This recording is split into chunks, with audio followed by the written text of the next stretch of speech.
Selamat datang di MAU Cerita, tempat di mana kisah nyata, penuh drama, air mata, dan pelajaran hidup hadir untuk menyentuh hati. Dari kisah cinta, pengkhianatan, hingga keberanian yang tak tergoyahkan, semua ada di sini.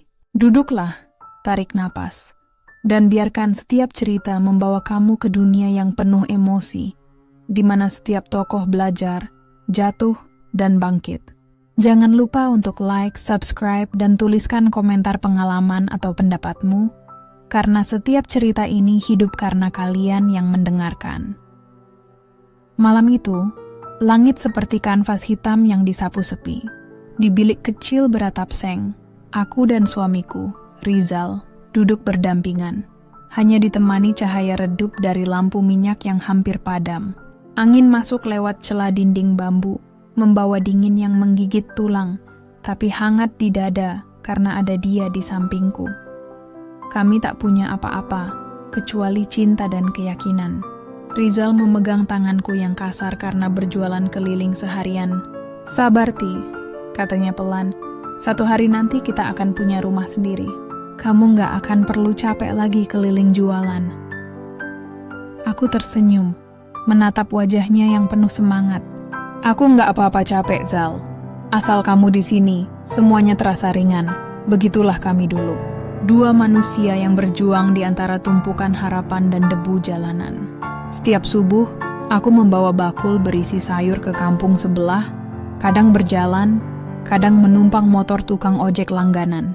Sementara Rizal membantu di bengkel kecil milik temannya, tempat di mana ia belajar, bermimpi, dan menabung cita-cita. Perutku semakin membesar kala itu. Bayi kami menendang lembut seolah ikut mendengar percakapan kami setiap malam tentang masa depan. Aku sering berbicara sendiri sambil mengelus perut. Nak, nanti kamu harus bangga ya.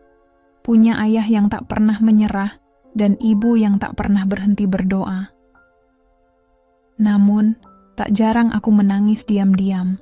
Menangis bukan karena lelah, tapi karena takut. Takut kalau suatu hari semua perjuangan ini tak sebanding dengan cinta yang kuberikan. Tapi setiap kali ketakutan itu datang, Rizal selalu tahu caranya membuatku tenang. Ia dan akan memelukku dari belakang, membisikkan, "Kita kuat karena kita bersama. Dunia boleh keras, tapi cinta kita lebih keras lagi." Ah, betapa polosnya aku waktu itu. Betapa naifnya percaya bahwa cinta bisa mengalahkan segalanya. Aku tak tahu. Waktu adalah ujian paling kejam bagi hati yang setia. Sore itu, aku masih ingat jelas. Kami duduk di depan rumah kontrakan, menatap langit jingga. Rizal menggenggam tanganku, dan di matanya ada nyala keyakinan yang membara. "Siti," katanya pelan, "aku janji, aku akan bikin hidup kamu berubah. Aku nggak mau kamu jualan lagi. Aku mau kamu jadi istri yang cukup istirahat di rumah besar." Aku tertawa kecil. "Rumah besar? Yang atapnya nggak bocor dan ada halaman buat anak main?" Ia mengangguk, senyumnya tulus. "Iya, itu mimpiku. Aku tak tahu mimpi yang sama kelak akan jadi jurang yang menelan segalanya." Malam itu aku berdoa lama. Aku sujud sambil memegang dada, berbisik dalam hati, "Tuhan, jika nanti kami diuji dengan rezeki, jangan biarkan kami lupa pada rasa syukur." Tapi aku lupa, manusia seringkali lebih kuat saat miskin daripada ketika diuji dengan kemewahan. Kini, saat aku menulis kenangan ini, aku bisa mencium lagi aroma tanah basah di depan kontrakan kami dulu. Aku bisa mendengar lagi tawa Rizal yang dulu memenuhi malam-malamku. Semuanya terasa seperti mimpi yang indah, mimpi yang berubah jadi luka. Aku tidak tahu apa yang menunggu di ujung jalan kami waktu itu. Yang ku tahu, aku mencintainya sepenuh hati. Aku percaya pada setiap kata yang ia ucapkan. Setiap janji yang ia tanam di antara kesederhanaan hidup kami. Dan mungkin disitulah aku salah. Karena tidak semua janji lahir dari niat untuk menepati. Kadang, ia hanya lahir dari keinginan untuk terdengar indah sementara waktu. Kini aku belajar, cinta yang tulus pun bisa rapuh. Dan kesetiaan bisa kalah oleh ambisi. Tapi dulu, di malam yang sederhana itu, aku tak tahu apa-apa. Aku hanya seorang istri yang berjuang, percaya bahwa setiap peluh akan berbuah bahagia. Rizal, bisiku pada malam yang dingin itu, semoga nanti saat hidup kita berubah, hati kita tidak ikut berubah. Namun ternyata harapanku hanyalah doa yang tak sempat dijawab. Dan kisah kami yang dimulai dari cinta dan peluh, kelak akan berakhir dengan luka dan dendam yang manis.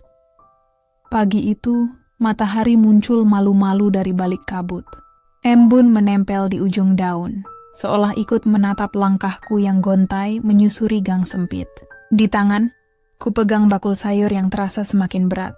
Di perut, ada kehidupan kecil yang menendang pelan, mengingatkanku bahwa aku tidak boleh menyerah. Setiap langkah adalah perjuangan, setiap napas adalah doa. Aku berjualan keliling dari rumah ke rumah, menawarkan sayur mayur sambil tersenyum. Meski kakiku gemetar menahan beban dan tubuhku mulai membesar. Kadang ada yang membeli dengan ramah, kadang ada pula yang menatap sinis, seolah kemiskinan ini penyakit yang bisa menular. Tapi aku bertahan. Karena di kepalaku hanya ada satu wajah, Rizal, suamiku, harapanku. Dia sedang bekerja keras di bengkel kecil, belajar memperbaiki motor dan mobil bekas. Katanya, itu langkah pertama menuju impian besar. Membuka bengkel sendiri, punya toko, dan memberi kehidupan yang lebih baik untuk kami. Setiap kali aku pulang dengan uang hasil jualan, aku menghitungnya hati-hati di atas meja bambu. Lumayan, Zal. Bisa buat beli beras sama susu, kataku. Ia akan tersenyum, menatapku dengan mata lelah tapi penuh cinta. Aku bangga sama kamu, Ti. Kamu kuat banget. Kata-kata itu saja sudah cukup untuk membuatku bertahan hidup satu hari lagi. Karena cinta yang sederhana kadang jauh lebih mahal dari segalanya. Namun tak bisa kupungkiri, tubuhku makin letih. Suatu hari, aku hampir pingsan di tengah jalan. Seorang ibu yang baik hati menolongku duduk di teras rumahnya. Aku tersenyum sambil menahan nyeri di perut. Mencoba menenangkan janin yang menendang gelisah. Ibu hamil kok masih jualan, nak? Tanya perempuan itu. Aku hanya bisa menjawab, kalau saya berhenti, siapa yang bantu suami saya? Begitulah hidupku, didorong oleh cinta, ditahan oleh tanggung jawab. Kadang aku iri melihat perempuan lain yang bisa tidur siang, menonton televisi, memakai baju bagus. Tapi aku tahu, hidupku tidak diberi kemewahan itu. Aku diberi sesuatu yang lebih berharga. Kesabaran. Malam harinya, aku dan Rizal makan sederhana. Nasi hangat dengan sambal terasi dan ikan asin.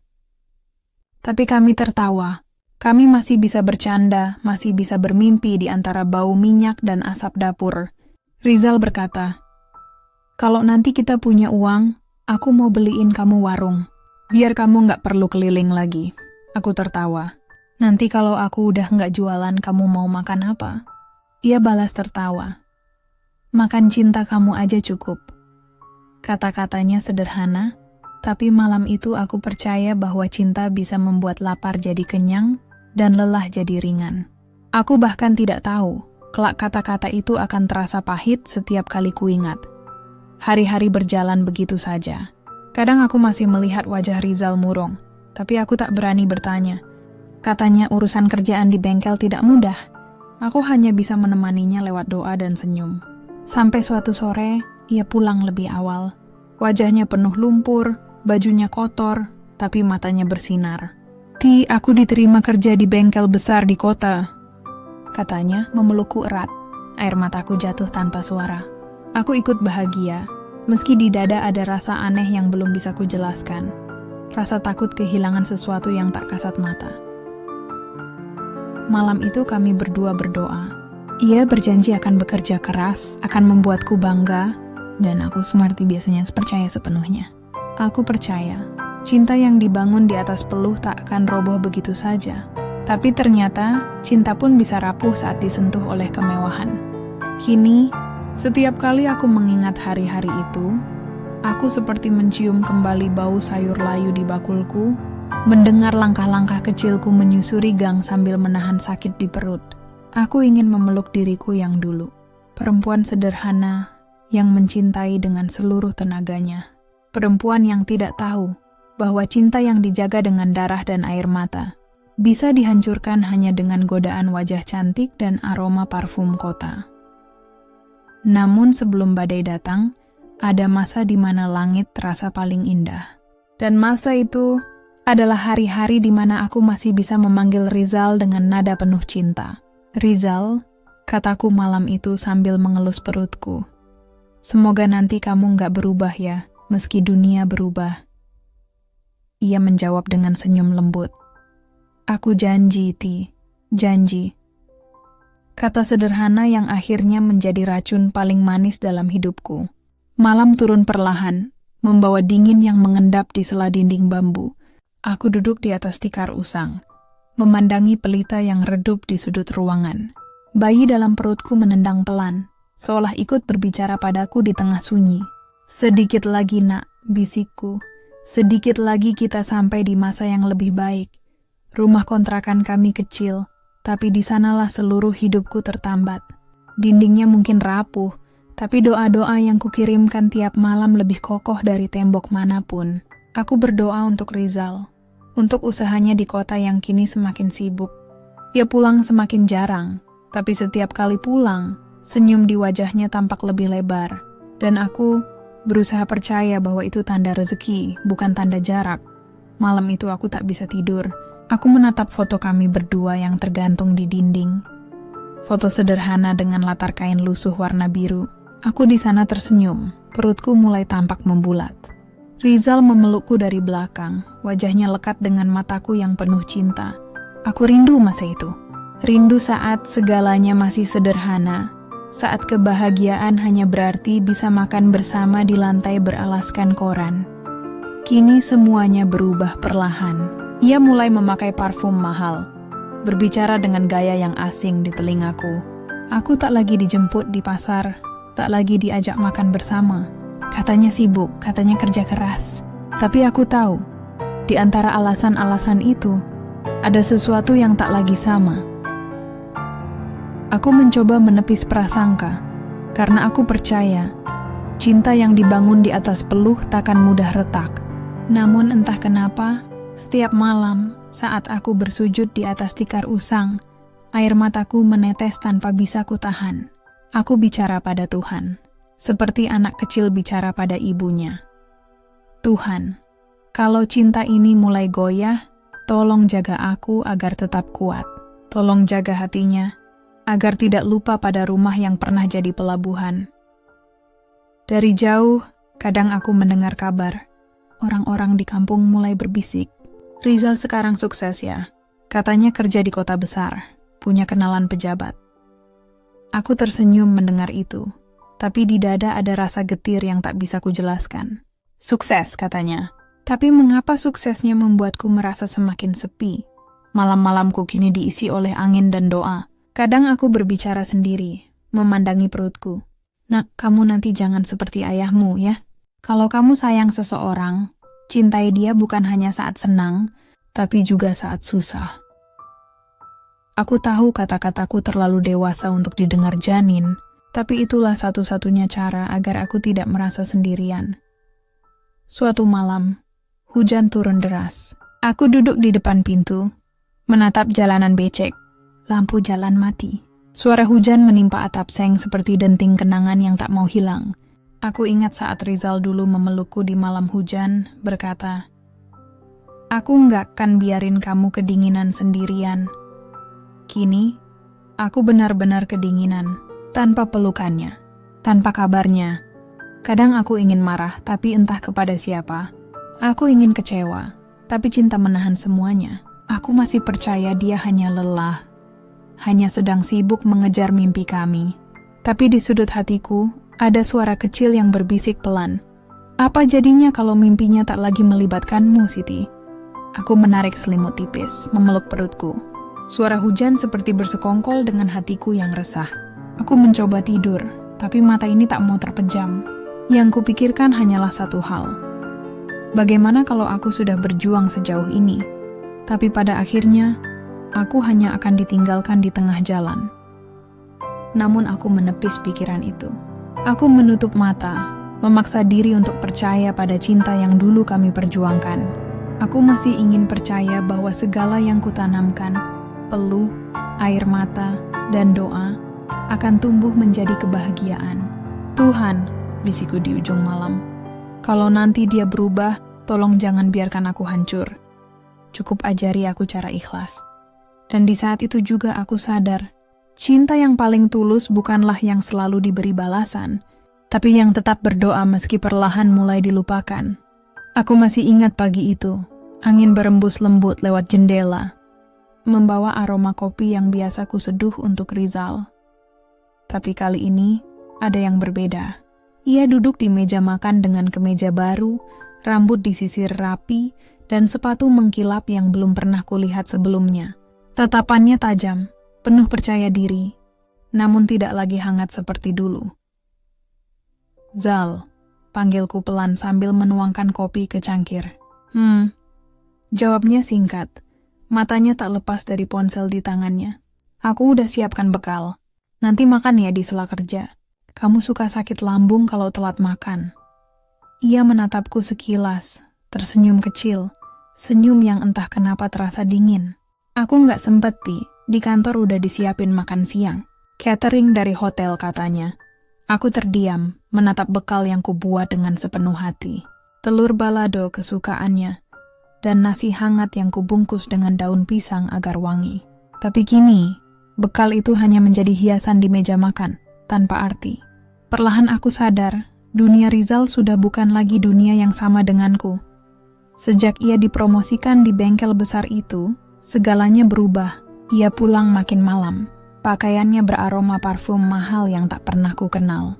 Tangannya yang dulu kasar karena oli kini halus dan wangi. Tapi entah kenapa, terasa semakin jauh. Di rumah, aku mencoba tetap jadi istri yang baik. Menyapu, mencuci, menyiapkan makanan. Tapi setiap kali ia pulang, selalu ada alasan untuk tidak duduk bersamaku. Capek, banyak kerjaan, aku percaya. Sampai suatu hari, aku menemukan kemeja putihnya yang kusetrika sendiri. Ada bekas lipstik samar di kerahnya.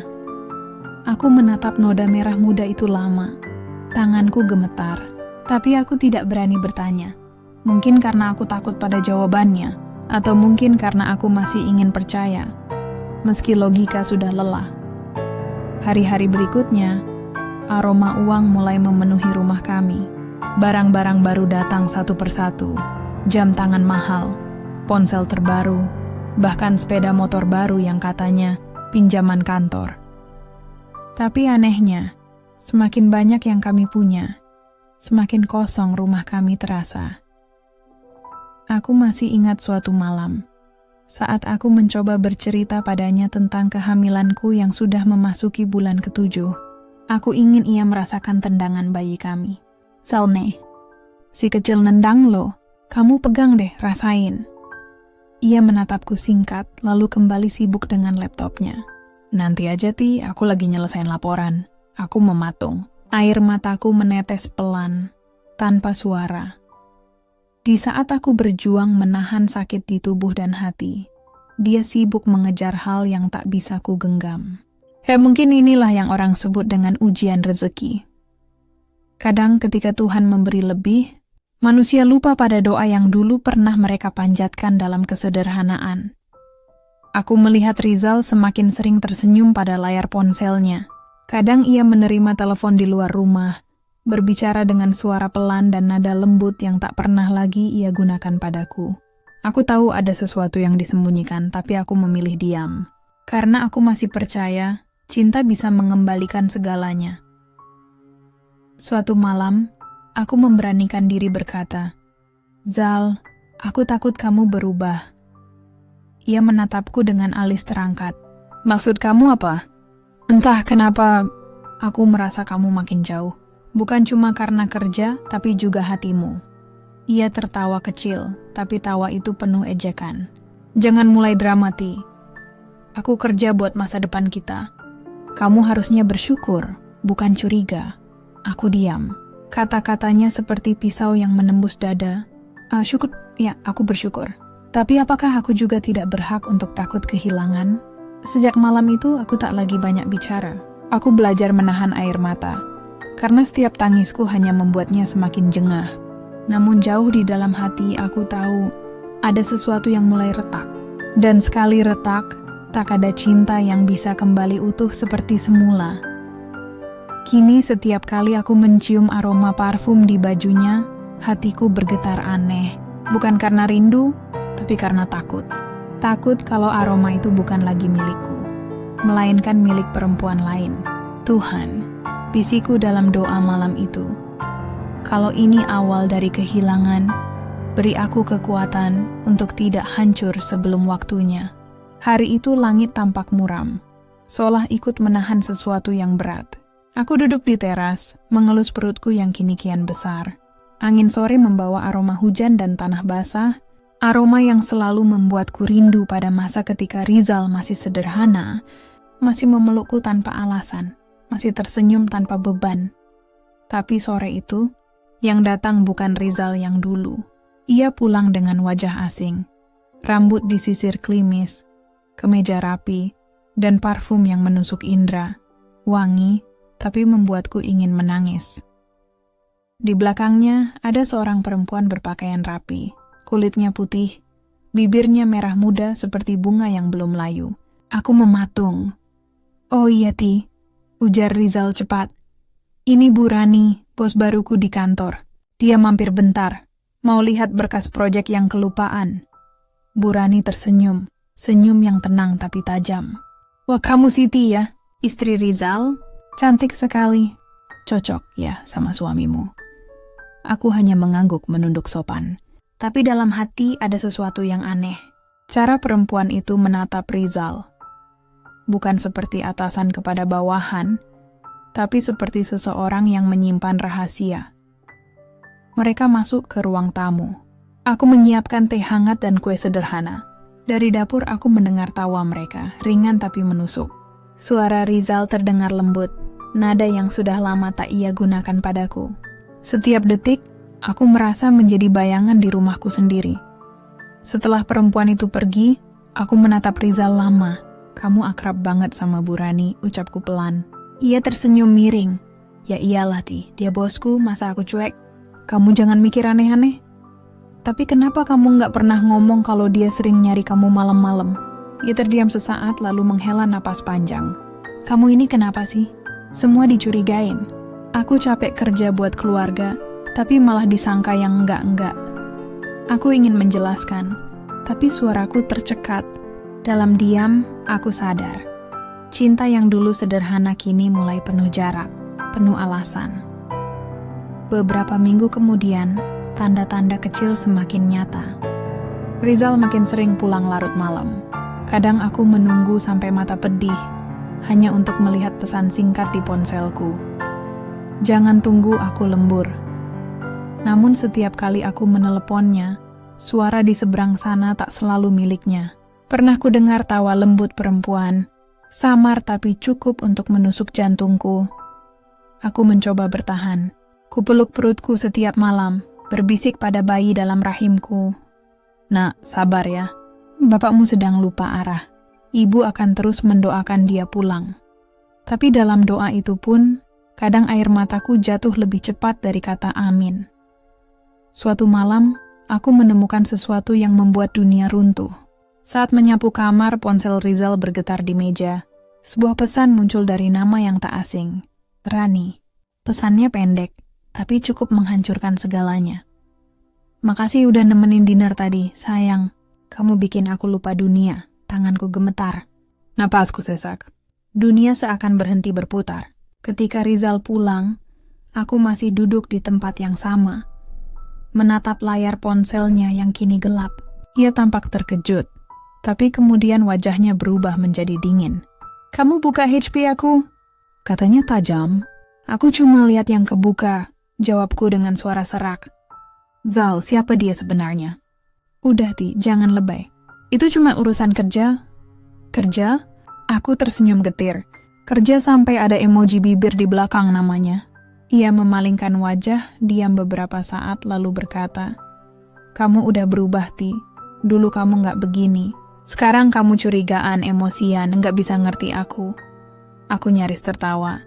Ironi memang, ketika yang bersalah justru menuduh yang setia. Malam itu kami bertengkar untuk pertama kalinya. Aku menangis, ia pergi meninggalkan rumah dengan motor barunya. Dan di tengah tangisku, aku sadar. Aku tidak lagi dicintai seperti dulu. Aku memeluk perutku erat-erat. Maaf ya nak, bisiku lirih. Mungkin kelak kaulah satu-satunya alasan ibu kuat bertahan. Di luar, hujan turun deras. Suaranya seperti ribuan jarum yang mengetuk atap, mengiringi runtuhnya harapanku satu persatu. Di antara isak dan doa, hanya satu hal yang masih kupinta pada Tuhan. Jika dia benar-benar pergi, jangan biarkan hatiku mati sebelum waktu. Pagi itu seharusnya seperti biasa. Aroma nasi hangat, suara ayam berkokok, dan cahaya matahari yang menembus tirai. Tapi entah mengapa, semua terasa asing. Rumah yang dulu penuh tawa kini bagai ruang kosong tanpa jiwa. Di meja makan, hanya ada 2 piring. Satu untukku, satu kosong, milik Rizal yang kini jarang terisi. Aku duduk memandang kursi itu lama, seolah berharap bayangan dirinya muncul kembali dengan senyum sederhana seperti dulu. Tapi yang datang justru sepi, menertawakan ketabahanku. Sudah berbulan-bulan sejak malam itu.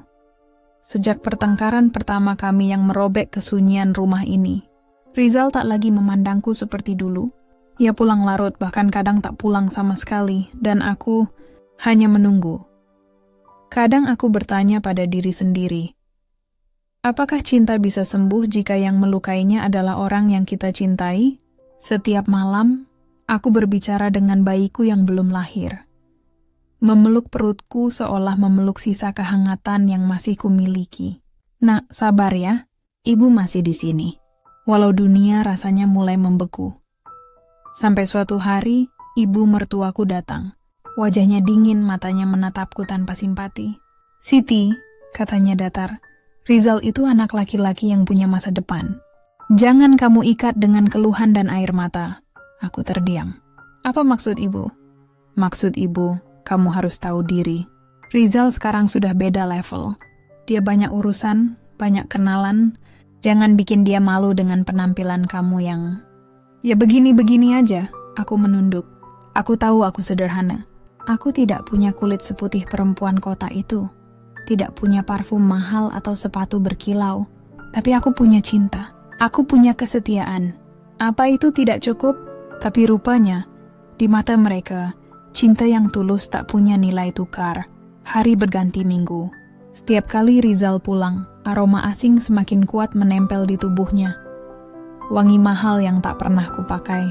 Dan setiap kali aku bertanya, jawabannya selalu sama. Ini cuma urusan kerja. Urusan kerja yang membuatnya lupa rumah, lupa janji, lupa aku. Malam itu aku melihatnya duduk di ruang tamu, menatap layar ponsel dengan senyum samar. Aku berdiri di ambang pintu, ingin menegur tapi tak punya tenaga lagi untuk bertengkar. Zal, suaraku nyaris tak terdengar. Ia meneles sekilas. Kenapa? Kalau kamu sudah nggak bahagia di rumah ini, kamu boleh pergi. Tapi jangan sakiti aku dengan kebohongan. Ia terdiam, menatapku dalam beberapa detik, lalu menunduk. Siti, kamu terlalu drama. Lalu ia berlalu, meninggalkan aku dan udara yang berat. Begitulah. Cinta kami pelan-pelan berubah jadi medan sunyi yang penuh luka. Aku mencintainya, tapi aku juga mulai lelah menyembunyikan luka di balik senyum. Di setiap malam, aku menatap langit-langit kamar yang retak, seperti hatiku sendiri. Retakan kecil itu tak langsung terlihat, tapi makin hari makin lebar. Sampai akhirnya aku sadar, mungkin aku harus berhenti berharap dia kembali jadi Rizal yang dulu. Mungkin Tuhan sedang mengajariku bahwa cinta sejati tidak selalu berarti bertahan, tapi kadang berarti melepaskan. Namun bagaimana caranya melepaskan seseorang yang hidupnya sudah menyatu dengan napasmu sendiri? Aku berlutut di sajadah malam itu, menangis dalam doa. Ya Allah, kalau memang ini bukan rumah yang Engkau restui lagi, beri aku kekuatan untuk pergi. Tapi kalau masih ada secuil cinta di hatinya, tolong kembalikan ia sebelum anakku lahir. Tapi pagi berikutnya, jawaban doa itu justru hadir dalam bentuk yang tak kusangka. Rizal tak pulang semalaman, dan kabar dari tetangga membuat darahku beku. Bu, tadi malam Pak Rizal kelihatan jalan bareng perempuan cantik di mal kota. Mesra sekali, hatiku hancur. Aku memegang dinding agar tak jatuh. Dunia berputar, tapi tubuhku tetap di sana, terikat pada kenyataan yang lebih pahit dari kemiskinan dulu, pengkhianatan. Aku ingin marah, tapi yang keluar hanya air mata. Dalam hening itu aku sadar, aku bukan lagi bagian dari hidupnya. Aku hanya sisa dari kisah yang dulu ia bangun dengan janji. Dan mungkin retak di dalam diriku tak lagi bisa disembuhkan. Malam terasa panjang. Angin berdesir di celah jendela, membawa suara yang tak ingin kudengar, keheningan. Dulu, rumah ini selalu hidup oleh tawa Rizal, oleh percakapan kecil tentang masa depan, tentang mimpi kami berdua. Tapi kini, yang tersisa hanyalah gema langkahku sendiri. Aku berjalan pelan di ruang tamu, menatap dinding yang dulu penuh foto kebersamaan. Kini bingkai-bingkai itu sudah kosong. Entah sejak kapan Rizal memindahkannya, mungkin saat ia mulai memindahkan hatinya juga. Aku memeluk perutku yang kian berat. Anakku, bisikku, dengar ya. Rumah ini mungkin sunyi, tapi ibu masih di sini. Ibu nggak akan kemana-mana. Namun suaraku pecah di tengah udara dingin. Karena di balik janji itu, ada ketakutan yang kutahan rapat. Aku tidak tahu sampai kapan bisa bertahan sendirian. Rizal kini hampir tak pernah pulang. Sekalipun datang, hanya untuk mengambil pakaian, atau sekadar menatapku tanpa kata, seperti melihat seseorang yang mengganggu. Terkadang aku ingin berteriak, bertanya kenapa aku tak lagi cukup. Tapi aku tahu pertanyaan itu tak akan dijawab, karena mungkin jawabannya ada pada mata perempuan itu, perempuan kota yang kini menghiasi pikirannya. Suatu malam, ia datang. Aku kaget melihatnya di depan pintu. Rautnya lelah, tapi bukan karena pekerjaan, melainkan karena kebohongan yang terlalu lama dipanggul. Aku cuma mau ambil beberapa berkas, katanya singkat. Aku mengangguk, tapi sebelum ia beranjak, aku menatapnya dalam. Zal, kamu masih pulang ke rumah ini karena sayang, atau karena kasihan? Ia diam, menghindari tatapanku. Jangan tanya itu, Ti. Tapi aku harus tahu, supaya aku nggak terus berharap di tempat yang salah. Ia menghela napas panjang. Aku capek, Ti. Capek hidup dalam tuntutan. Kamu nggak berubah, kamu masih seperti dulu. Terlalu sederhana, terlalu diam. Aku butuh seseorang yang bisa jalan seiring, bukan yang terus menahanku di masa lalu. Aku terdiam. Kata-katanya menampar lebih keras dari tamparan manapun. Sederhana, diam. Dua kata itu kini berubah jadi kutukan, padahal dulu justru alasan ia jatuh cinta. Ketika ia pergi malam itu, aku tak menahannya. Untuk pertama kalinya, aku tidak menangis di depan pintu. Aku hanya berdiri, menatap punggungnya yang perlahan hilang dalam gelap, sambil berkata dalam hati, "Pergilah kalau memang itu membuatmu bahagia, tapi jangan kembali ketika dunia mulai menyakitimu." Malam itu, aku duduk di lantai ruang tamu. Dingin menembus kulitku, tapi hatiku lebih dingin. Aku sadar, rumah ini kini hanya bangunan. Tanpa cinta, dinding dan atap hanyalah saksi bisu dari janji yang diingkari. Beberapa hari kemudian, aku mendengar kabar. Rizal benar-benar pindah ke apartemen dekat kota, bersama perempuan itu. Dan aku tinggal sendiri, menunggu hari melahirkan dengan hati yang penuh luka, tapi tetap berdoa agar ia tak binasa. Sakit memang, tapi ada bagian kecil dalam diriku yang masih ingin ia bahagia, meski bukan bersamaku. Setiap malam, aku mematikan lampu lebih awal. Bukan karena ingin tidur, tapi agar aku tak perlu melihat bayangan diriku sendiri di cermin. Perempuan yang dulu kuat, kini rapuh. Rumah ini sunyi. Tapi dari kesunyian itulah aku mulai belajar. Bahwa diam bukan selalu tanda kalah. Kadang ia adalah cara terbaik untuk menata hati yang porak-poranda. Aku mulai terbiasa dengan keheningan. Hanya suara detak jam dan denyut halus dari perutku yang menandakan aku masih hidup. Dan di sela-sela doa yang lirih, aku berbisik, "Ya Allah, jika nanti ia datang membawa sesal, biarkan aku sudah cukup sembuh untuk tidak lagi membencinya. Karena mungkin rumah tanpa suara bukanlah akhir, tapi awal dari aku menemukan diriku sendiri." Hari itu, hujan turun sejak subuh. Langit seperti ikut menumpahkan segala beban yang kupendam selama ini. Angin berhembus membawa aroma tanah basah dan air mata, seolah alam pun tahu. Hari ini bukan hanya tentang kelahiran, tapi juga perpisahan. Tubuhku terasa berat. Setiap langkah menuju bidan seperti menapaki ingatan yang lama. Langkah pertama saat Rizal dan aku berjalan berdua, menenteng dagangan di bawah terik matahari, tertawa tanpa beban. Kini aku berjalan sendiri.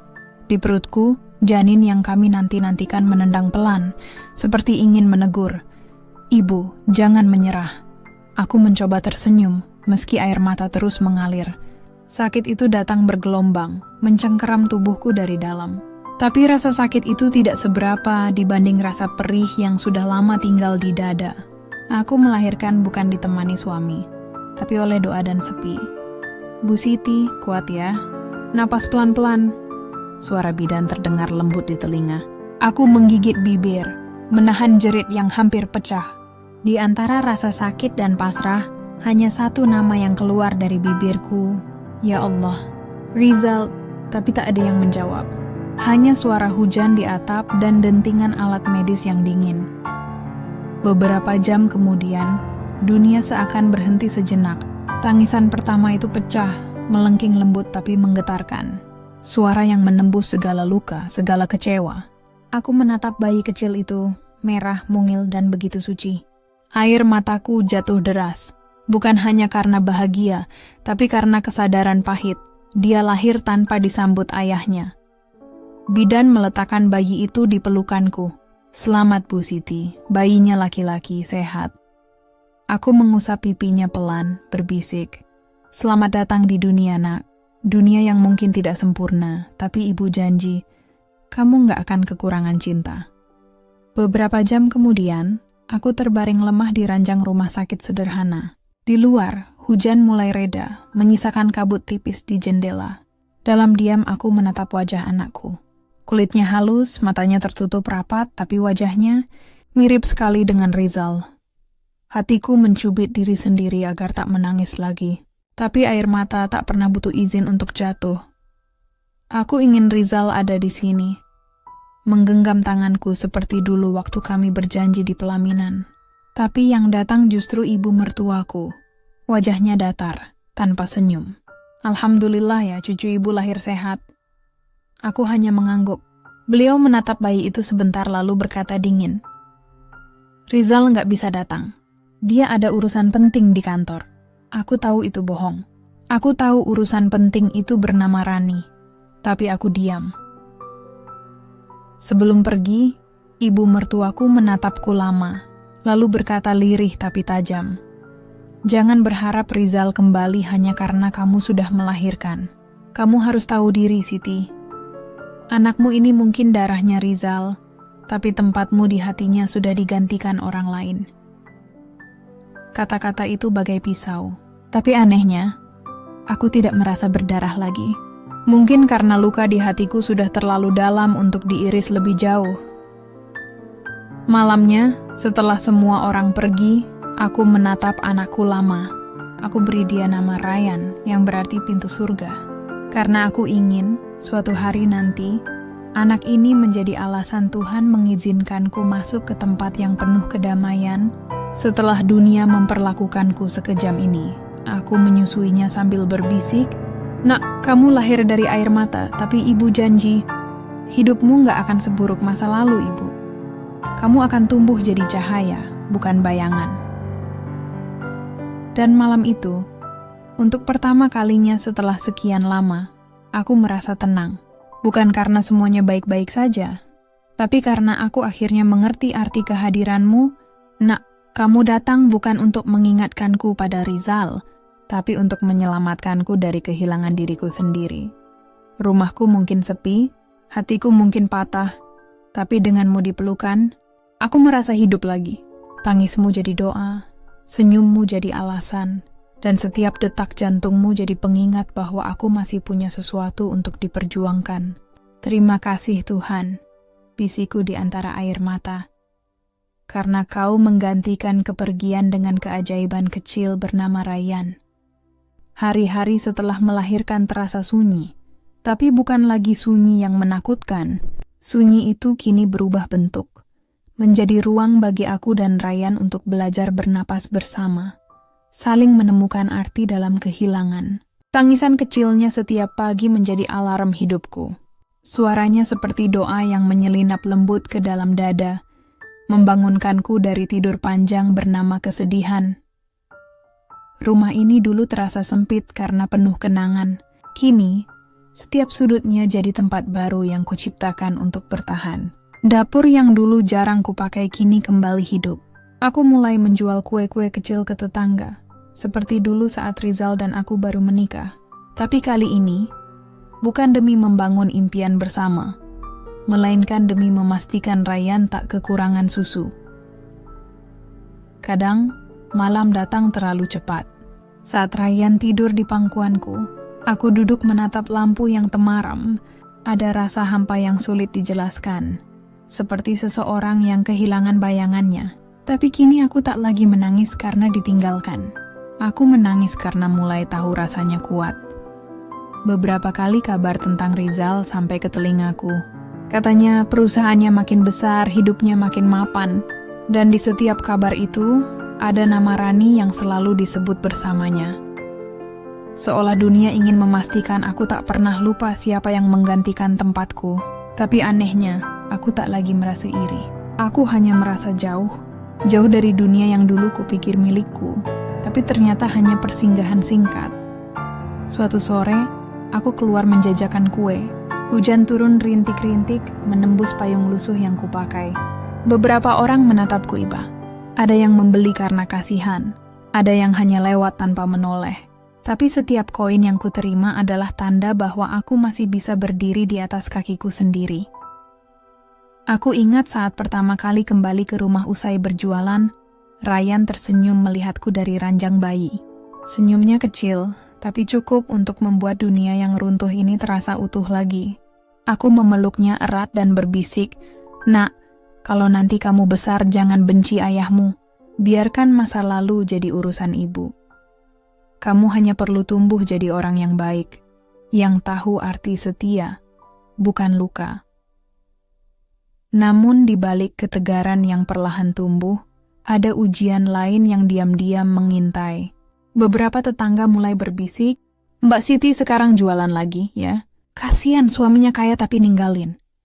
Katanya Rizal udah nikah sama orang kota itu. Cantik banget. Jauh dari istrinya dulu." Bisikan-bisikan itu tajam, tapi aku menanggapinya dengan senyum. Karena jika aku marah, mereka akan menang. Tapi kalau aku tetap tenang, mereka tak lagi punya bahan untuk melukaiku. Suatu malam aku menerima pesan singkat dari nomor asing. "Bu Siti, saya Rani. Saya tahu ini mungkin tidak sopan, tapi saya hanya ingin bilang, Rizal sekarang bahagia." Aku menatap pesan itu lama, mencoba menahan getaran di dada. Kujawab dengan singkat, "Kalau benar dia bahagia, tolong jaga dia. Karena dulu, aku menjaganya dengan seluruh hidupku." Tak ada balasan setelah itu, tapi entah mengapa aku merasa damai. Mungkin karena akhirnya aku bisa menulis titik di akhir kalimat panjang bernama kenangan. Hari-hari terus berjalan. Ryan tumbuh dengan cepat, dan setiap kali ia memanggilku Bu, aku merasa seperti dilahirkan kembali. Bukan sebagai istri yang dikhianati, tapi sebagai perempuan yang menemukan makna baru tentang cinta. Cinta yang tidak bergantung pada siapapun, selain Tuhan dan darah dagingku sendiri. Kini aku tahu, kehilangan bukanlah akhir dari segalanya. Terkadang, ia hanyalah jembatan menuju versi dirimu yang lebih kuat. Aku Siti bukan lagi istri Rizal yang setia menunggu di rumah. Aku adalah Siti yang berdiri dengan luka di dada dan bayi di pelukan, tapi masih mampu tersenyum pada dunia yang pernah menjatuhkanku.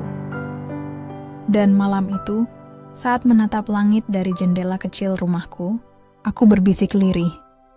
Terima kasih Tuhan, karena dari kepergiannya, aku menemukan diriku kembali. Malam itu langit seperti jendela hitam tanpa bintang. Aku duduk di depan rumah, menatap pekarangan kecil yang hanya diterangi lampu jalan. Angin malam membawa kabar dari jauh. Kabar tentang Rizal yang kini hidup di dunia yang tak lagi kucapai. Dunia yang gemerlap, penuh pesta, penuh tawa, penuh segala yang dulu kuimpikan bersama dia. Sedangkan aku masih di sini, di kursi kayu tua yang sudah reot, memeluk Ryan yang baru saja tertidur setelah menangis panjang karena demam.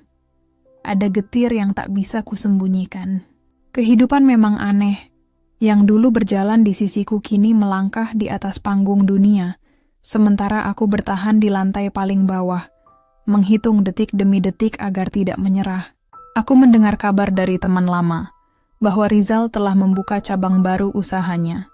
Wajahnya terpampang di majalah bisnis, dengan senyum yang sama, tapi matanya tak lagi kukenali.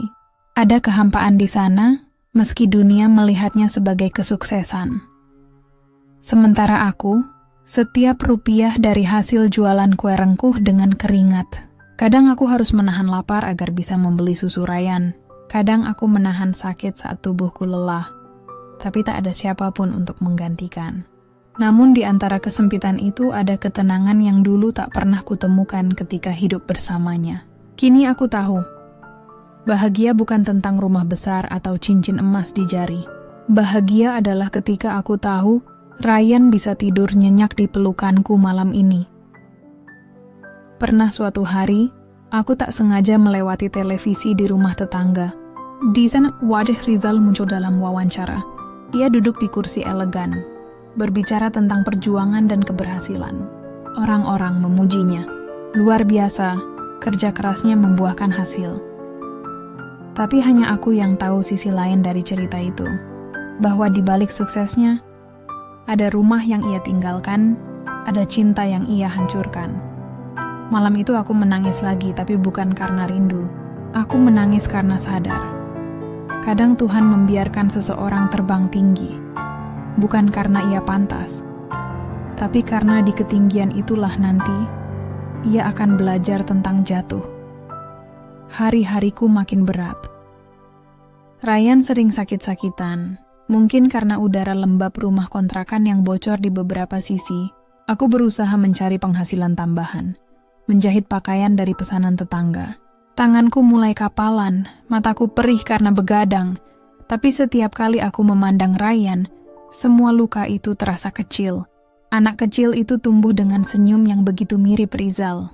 Kadang aku ingin marah karena miripnya, tapi lebih sering aku tersenyum, karena setidaknya Tuhan meninggalkan sepotong wajah Rizal di hidupku agar aku tidak lupa pernah dicintai, walau akhirnya ditinggalkan.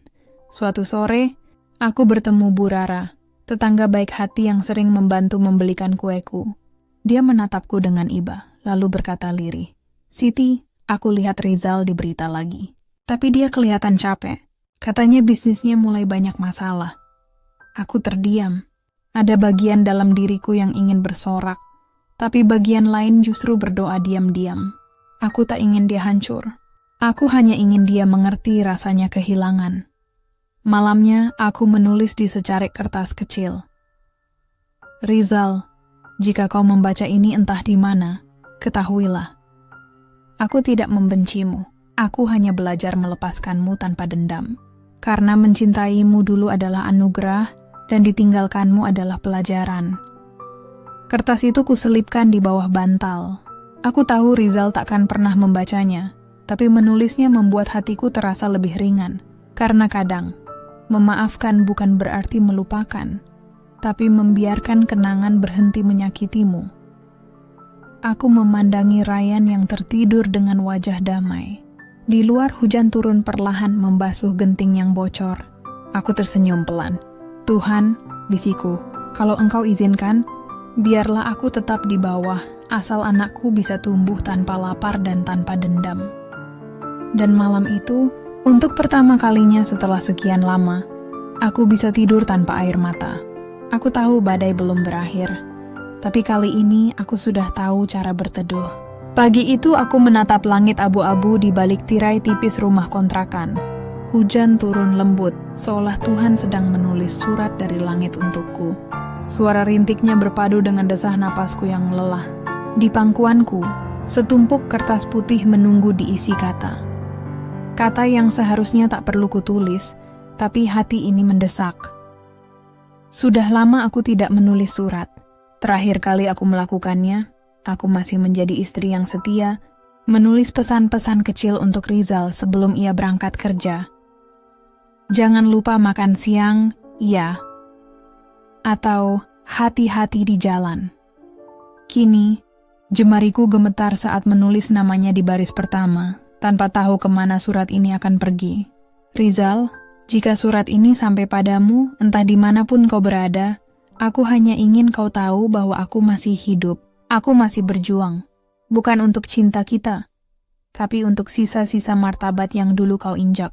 Aku ingin kau tahu, aku tidak menyesal pernah memilihmu. Tapi aku menyesal karena pernah kehilangan diriku demi mencintaimu. Tinta hitam di kertas itu mengabur sedikit karena air mataku jatuh. Tapi aku terus menulis.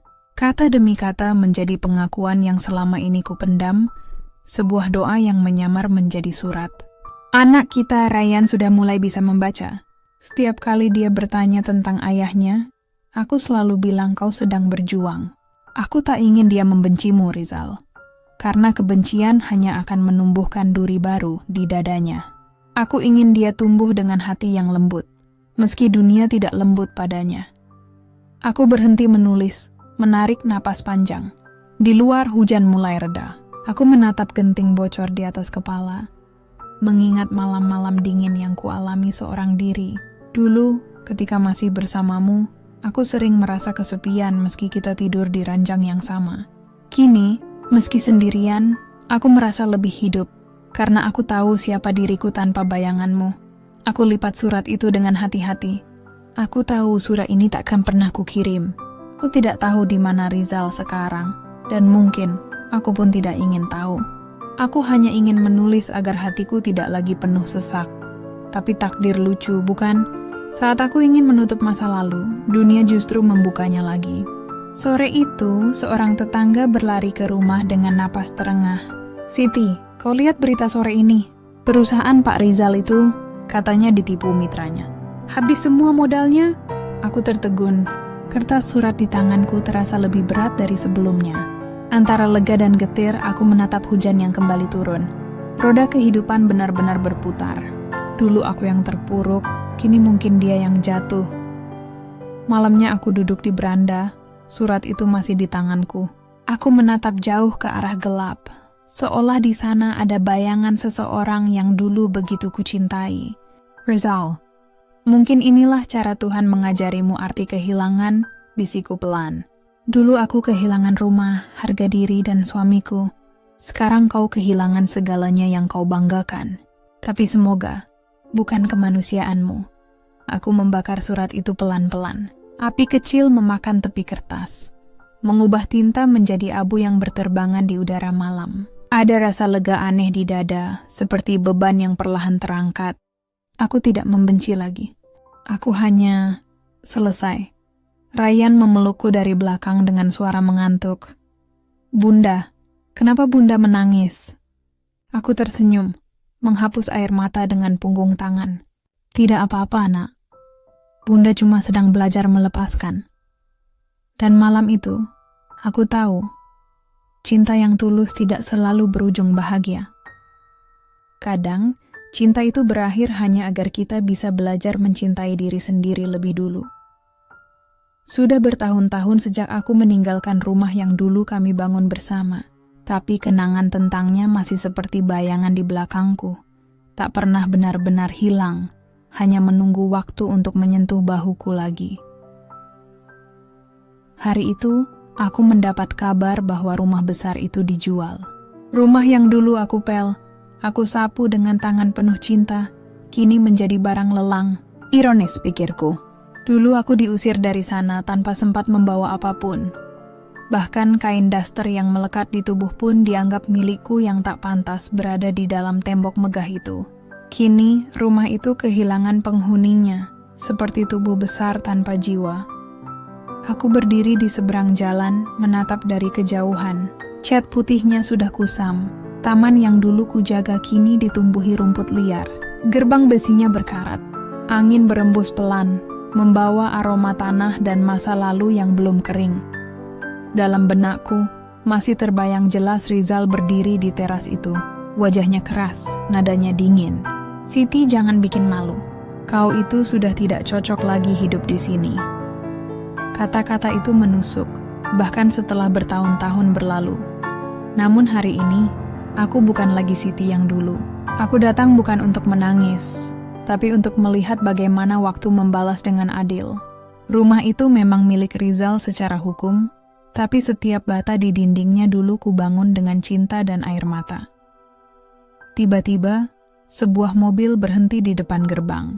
Dari dalamnya keluar Rizal, dengan wajah yang jauh berbeda dari yang ku kenal dulu.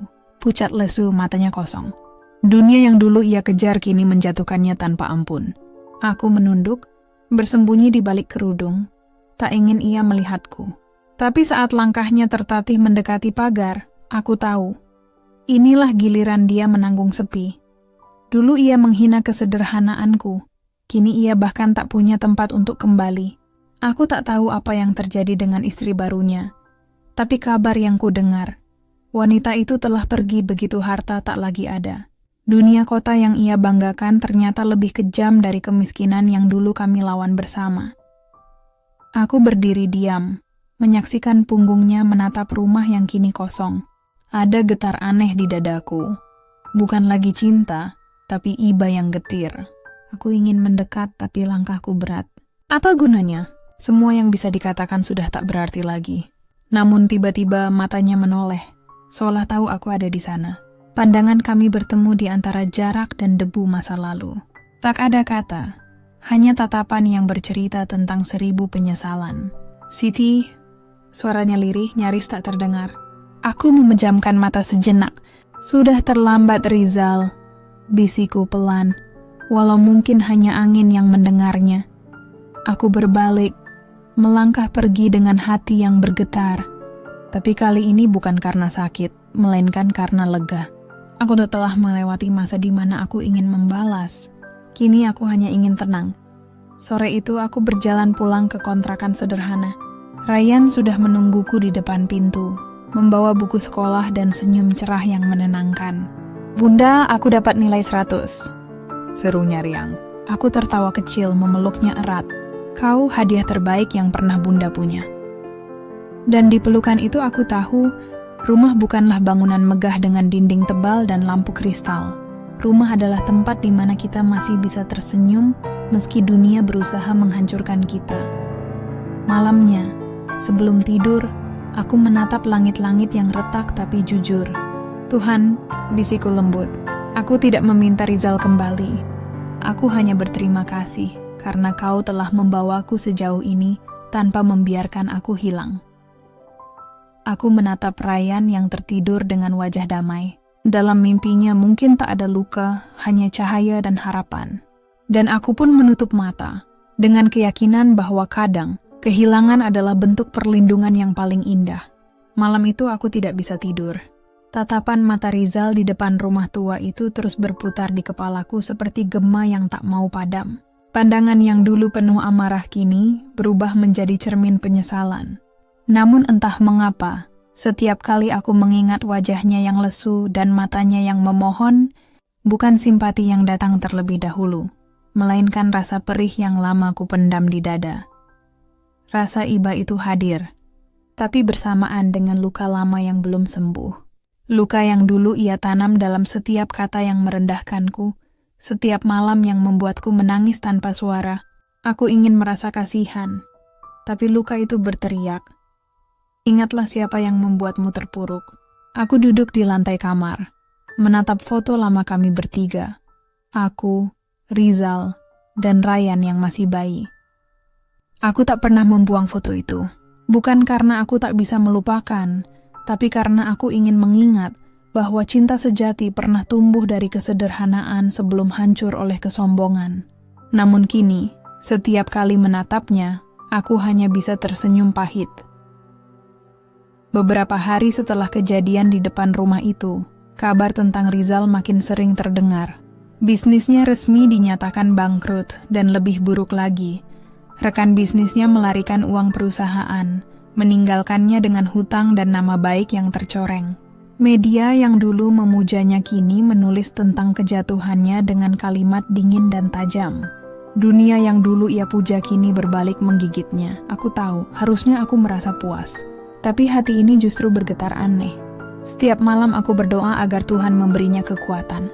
Bukan karena aku masih mencintainya, tapi karena aku tahu bagaimana rasanya kehilangan segalanya. Aku pernah berada di titik itu. Dan aku tak ingin siapapun, bahkan dia, merasakan kelam yang sama. Namun takdir seolah bermain-main denganku. Suatu sore, seseorang mengetuk pintu rumah kontrakanku. Suara yang begitu ku kenal menyapa pelan, "Siti!" Tubuhku kaku. Dunia seakan berhenti berputar. Ketika ku buka pintu, Rizal berdiri di sana. Dengan pakaian lusuh dan wajah lelah, tapi sorot matanya masih sama. Sorot mata yang dulu pernah membuatku jatuh cinta, aku diam. Antara ingin menutup pintu atau menjerit karena sakit yang tiba-tiba kembali. "Kenapa kau kesini?" Tanyaku datar. "Aku tak tahu lagi harus kemana," katanya lirih. "Semuanya pergi meninggalkanku, Siti. Bahkan teman-temanku yang dulu memujiku, tak satu pun yang mau menolong. Aku," suaranya pecah, "aku hanya ingin meminta maaf." Air mataku mengalir, bukan karena haru, tapi karena perasaan yang bercampur aduk, antara marah, sedih, dan lelah. "Kau datang sekarang, setelah menghancurkan hidupku, setelah membuat aku dan anakmu kelaparan di jalan." "Rizal, luka itu belum sembuh." Ia ada menunduk. "Aku tahu, aku pantas dibenci. Tapi aku hanya ingin menebus apa yang telah kulakukan." Aku menatapnya lama. Dulu aku pernah menunggu kalimat itu keluar dari mulutnya. Tapi kini rasanya terlambat. Terlalu banyak malam yang telah kulewati sendiri.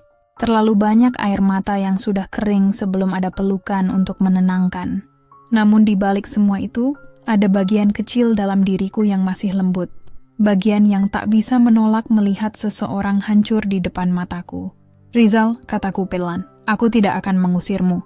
Tapi jangan pikir ini karena aku masih mencintaimu. Aku hanya tak ingin menjadi sekejam dunia yang kini menghukummu.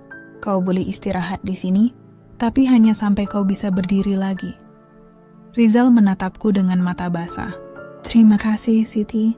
Malam itu aku menyiapkan tikar dan bantal di ruang tamu. Melihatnya terlelap di lantai membuat hatiku bergetar lagi. Bukan cinta, tapi kenangan.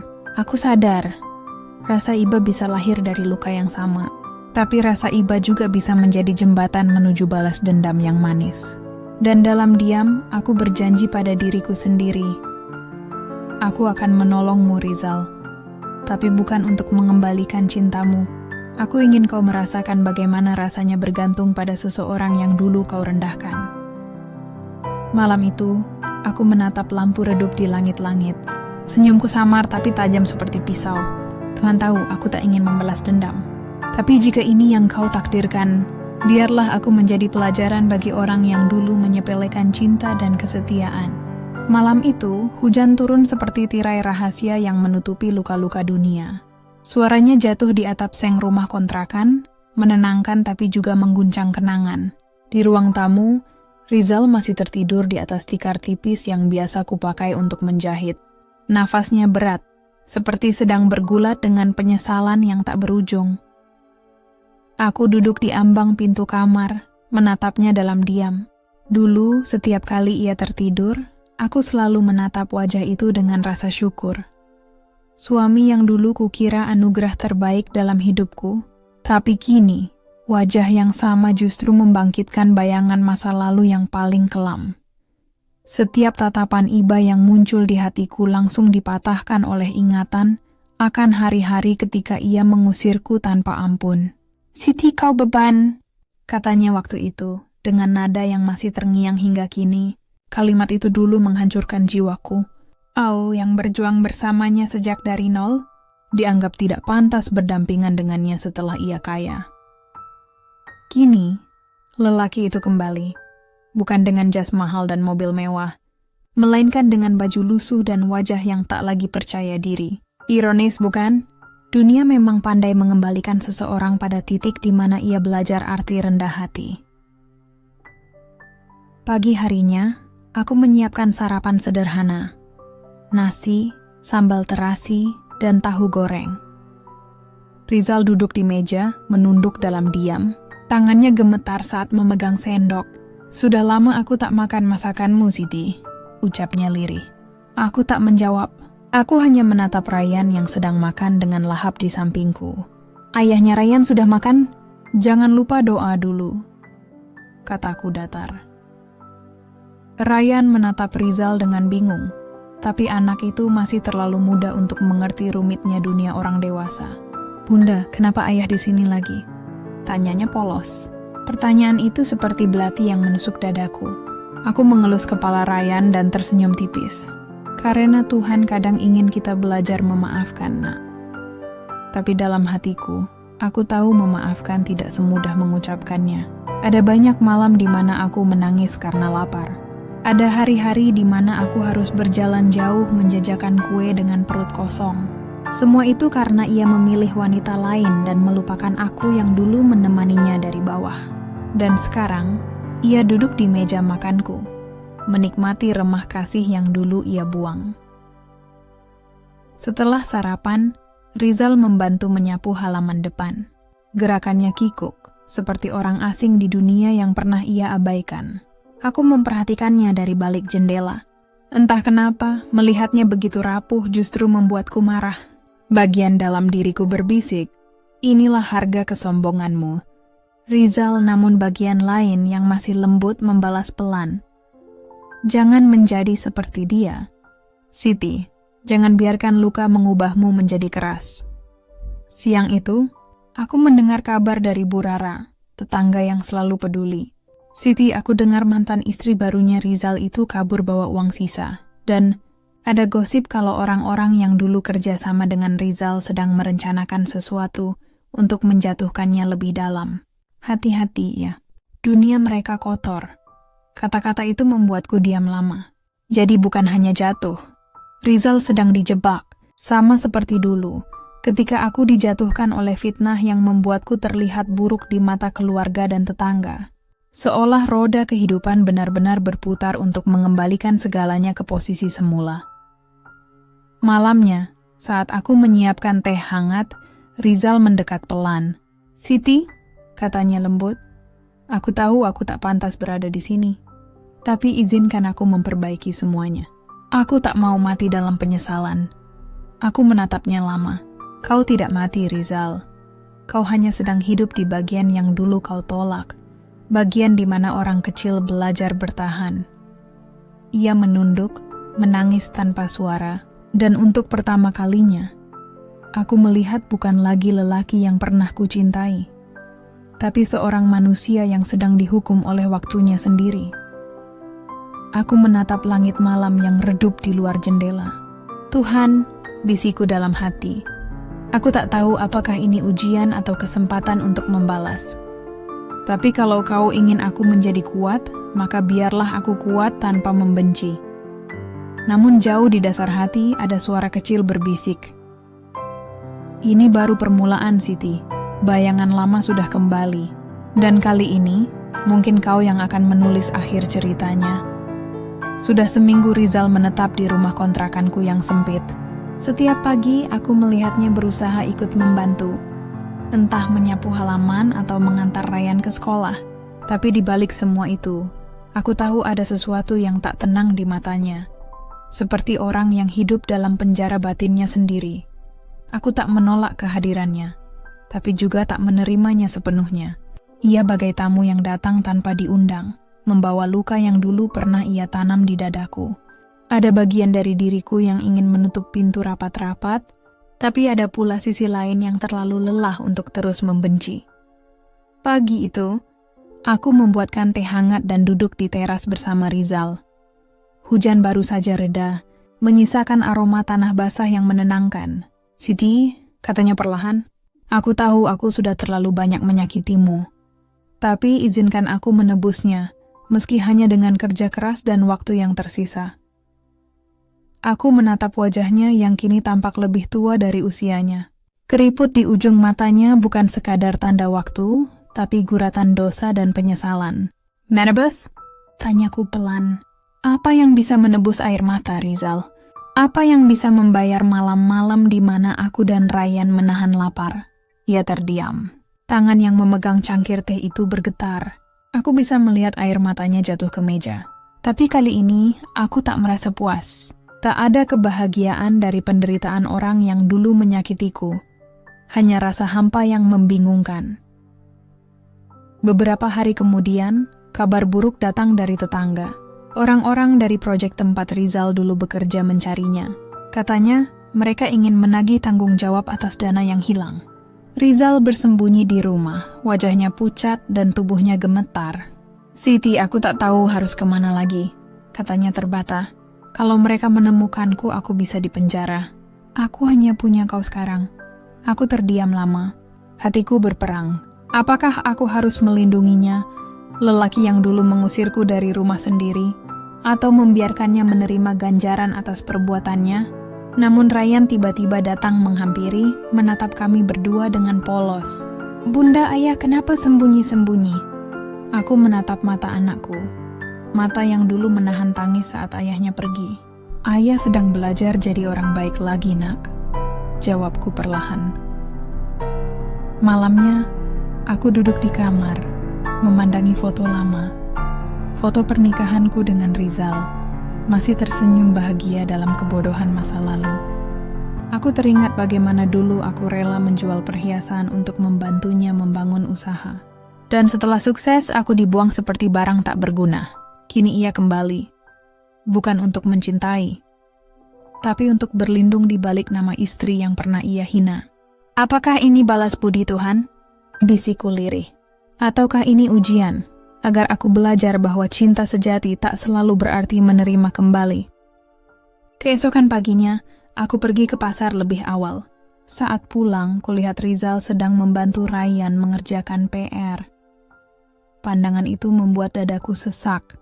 Mereka terlihat seperti keluarga yang utuh, yang dulu aku impikan. Tapi aku tahu, semua itu hanyalah bayangan yang mudah runtuh oleh kenyataan. Sore harinya, seseorang datang mengetuk pintu. Dua pria berjas hitam berdiri di depan rumah. "Kami mencari Rizal," kata salah satu dari mereka dengan nada tegas. Aku menatap Rizal yang bersembunyi di balik tirai. "Untuk apa?" tanyaku datar. "Dia harus bertanggung jawab atas penggelapan dana perusahaan.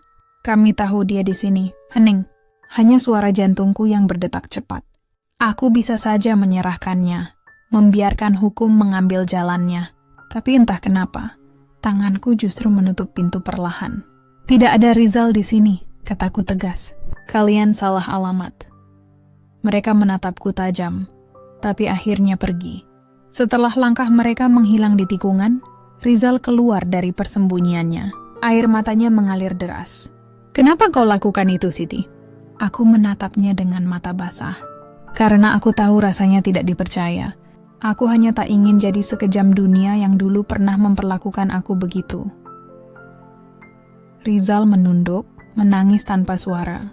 Dan malam itu, untuk pertama kalinya setelah bertahun-tahun, aku merasa menjadi manusia yang lebih kuat daripada dendamku sendiri. Tapi jauh di dalam dada, ada ketakutan yang lain tumbuh. Ketakutan bahwa aku sedang menjerat diriku sendiri dalam rasa iba yang bisa melukaiku lagi. "Rizal," bisikku dalam gelap, "kalau kau datang untuk menebus dosa, lakukanlah dengan tulus. Tapi jangan pernah lagi berpikir aku akan menanggungnya bersamamu." Aku memejamkan mata, mendengar suara hujan di luar. Dan di balik gemericik itu, aku tahu satu hal pasti. Setiap kali aku mencoba memaafkan, dunia menyiapkan ujian baru untuk melihat apakah hatiku benar-benar sudah sembuh. Aku selalu percaya bahwa waktu bisa menyembuhkan segalanya. Tapi ternyata tidak, karena ada luka yang tak disembuhkan oleh waktu, hanya ditenangkan oleh kepasrahan. Dan malam itu aku sadar, aku belum sepenuhnya sembuh. Rizal masih tinggal di rumahku. Setiap pagi ia membantu berjualan di warung kecil yang kubuka di depan kontrakan. Ia bekerja dengan rajin, seakan ingin menebus segala dosa masa lalunya. Tapi setiap kali mataku menangkap bayangan wajahnya di cermin dapur, hatiku bergetar. Bukan karena cinta, tapi karena luka yang belum tuntas. Aku berusaha bersikap biasa, tapi dunia tampaknya tak membiarkanku tenang. Suatu pagi, 2 orang ibu-ibu komplek lewat depan rumah sambil berbisik. Kasihan ya Siti itu.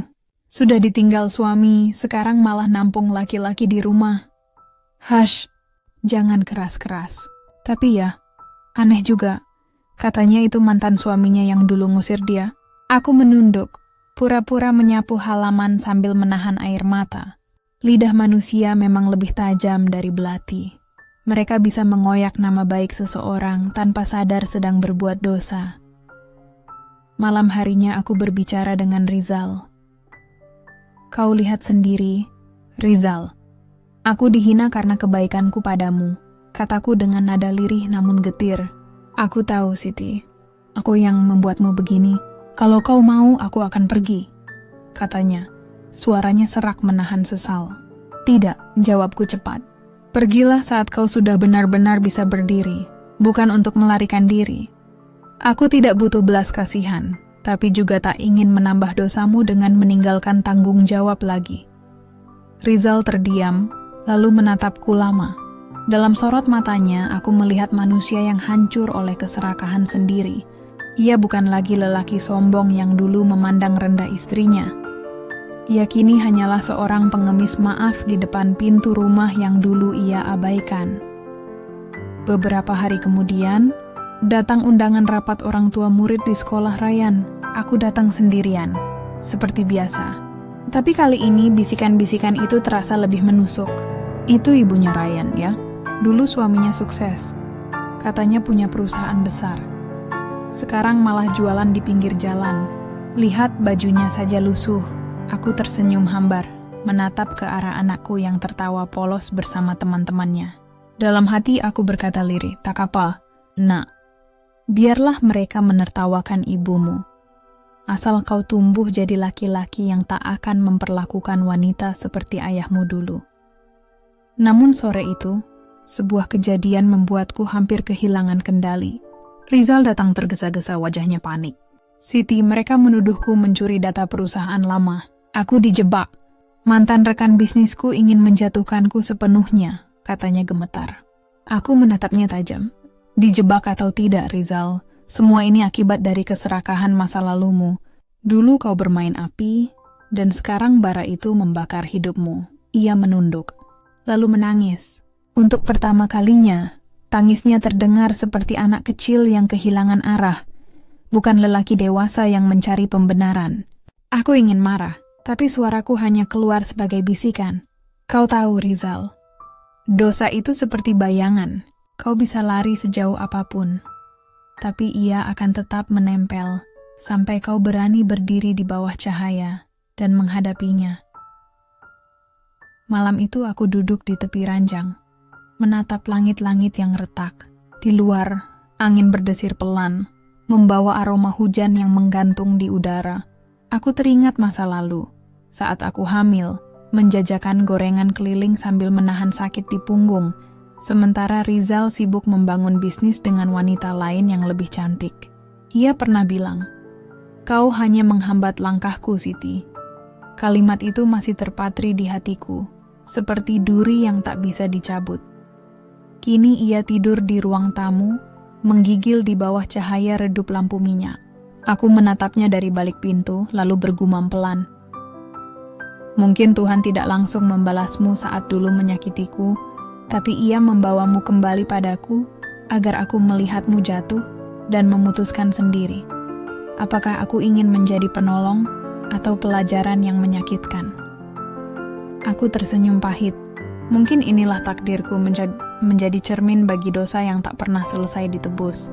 Aku menutup pintu, menatap kegelapan, lalu berbisik pelan pada diri sendiri. Aku sudah belajar memaafkan, tapi aku belum siap melupakan. Dan malam itu, untuk pertama kalinya, aku berdoa bukan untuk kebahagiaan Rizal, tapi untuk kekuatan agar aku tak jatuh cinta lagi pada luka yang sama. Pagi itu udara begitu berat, seolah menekan dada setiap orang yang bernapas. Aku duduk di dapur sambil menyesap teh hangat, memandang Rizal yang diam di kursi seberang. Matanya kosong, menatap dinding seakan mencari jawaban dari semua masalah yang menimpa hidupnya. Beberapa hari terakhir, berita kebangkrutan perusahaan Rizal membuatku khawatir sekaligus penasaran. Aku selalu percaya hingga ada rahasia di balik setiap kejatuhan, dan naluriku berkata, kejatuhan ini bukan sekadar karma dunia, tapi jebakan yang dibuat oleh orang-orang yang dulu ia percayai. Tiba-tiba telepon berdering, suara di seberang terdengar dingin dan formal. Pak Rizal, mohon hadir besok di kantor lama Anda. Semua dokumen perusahaan akan diperiksa. Kami juga ingin mengetahui siapa yang bertanggung jawab atas hilangnya dana. Rizal menunduk, wajahnya pucat. Mereka tahu aku masih di sini, Siti. Aku dijebak. Lagi. Aku tak tahu harus bagaimana. Aku menatapnya lama. Hati ini campur aduk. Ada amarah, rasa iba, tapi juga ketenangan yang aneh.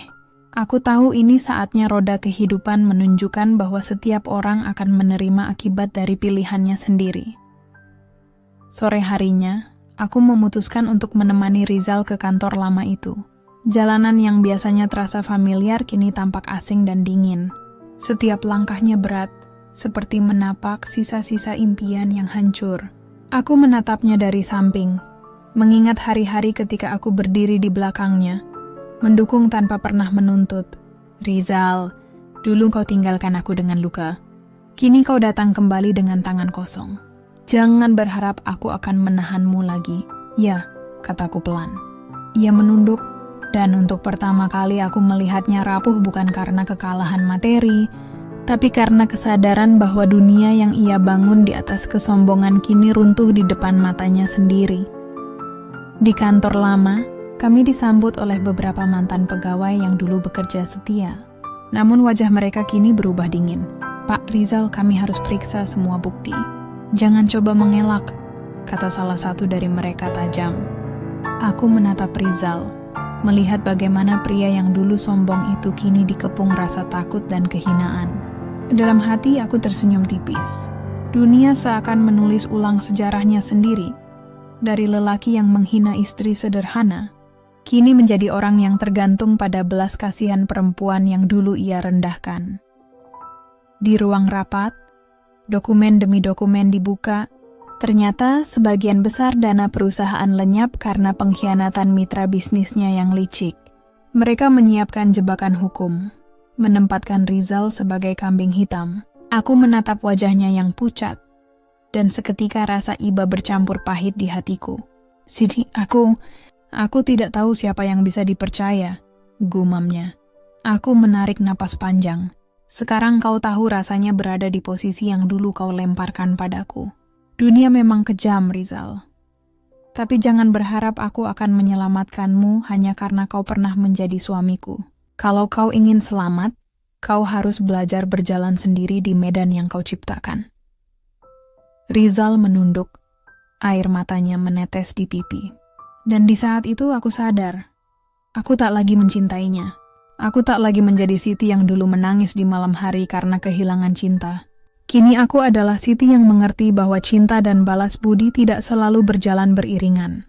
Kadang, yang dibutuhkan hanyalah kekuatan untuk berdiri dan menatap siapa yang pernah menyakiti kita. Malamnya, di jalan pulang, hujan turun pelan. Aku menatap lampu kota yang berpendar di genangan air. Rizal, kau akan belajar dari sini, tapi jangan berharap aku akan menolongmu lagi. Dunia akan mengajarimu sendiri, bisikku dalam hati. Dan untuk pertama kalinya aku merasa damai. Damai karena telah menempatkan diriku di posisi yang benar. Bukan lagi sebagai istri yang terluka, tapi sebagai saksi dari karma yang akhirnya menemukan jalannya sendiri. Hari itu langit tampak kelabu, seakan menandai badai yang akan menghampiri. Aku sedang menata sayuran di warung kecil ketika seorang wanita melangkah masuk. Tubuhnya tinggi, pakaian mewah berkilau di bawah cahaya toko, dan aroma parfum yang tajam seolah menandai keberadaannya sebelum ia berbicara. Dan aku tahu siapa dia. Rizal pernah tergoda oleh wanita kota itu, meninggalkanku tanpa menoleh, membuang cinta yang kukerahkan seperti daun kering yang dihempas angin. Kini wanita itu berdiri di depanku, dengan senyum sinis yang tampak lebih dari sekadar keramahan. "Siti, oh ternyata kau masih di sini," ucapnya. Nada suaranya tipis tapi menusuk. Aku menatapnya dengan dingin, menahan amarah yang berdesir di dada. "Ya, aku masih di sini. Dan kau? Masih sibuk menghancurkan rumah tangga orang lain?" Balasku pelan, tapi tajam seperti pisau. Wanita itu tersenyum tipis. Matanya menyala dengan sombong. "Aku hanya datang untuk melihat bagaimana keadaan mantan suami yang dulu kau miliki. Rupanya dunia memang bisa menurunkan orang yang tinggi ke bawah." Aku menelan ludah. Kata-katanya menusuk tapi aku menahan diri. Aku sudah belajar satu hal. Amarah yang dilepaskan tanpa kendali hanya akan memuaskan orang lain. Rizal ada di dalam. Tapi jangan harap aku akan membiarkannya menjadi korbanmu lagi. Bisiku sambil menunjuk ke arah rumah kontrakan. Wanita itu menatapku dengan mata yang menyala, seolah ingin berkata banyak. Tapi kali ini aku tak gentar. "Siti, kau tampaknya masih sederhana, tapi aku tahu kau tak pernah lemah. Aku ingin memperingatkan, dunia yang kau anggap aman ini tak selamanya begitu," katanya. Aku tersenyum kecil, menahan getar di hati. "Terima kasih atas peringatannya, tapi selama aku bisa menjaga diri dan anakku, aku tidak takut pada orang seperti kau." Dia menatapku lama, lalu melangkah pergi. Tapi di belakang senyum angkuhnya, aku tahu ia berencana sesuatu. Dan ini bukan hanya tentang Rizal yang jatuh, tapi juga tentang aku dan martabat yang dulu ia hina. Malam itu, aku duduk di ruang tamu, menatap Rizal yang terlihat lelah setelah seharian bekerja. "Rizal, wanita itu datang tadi. Aku tahu ia hanya ingin membuat kita jatuh lagi," kataku pelan. Ia menunduk, wajahnya pucat. Tangan gemetar saat memegang secangkir teh.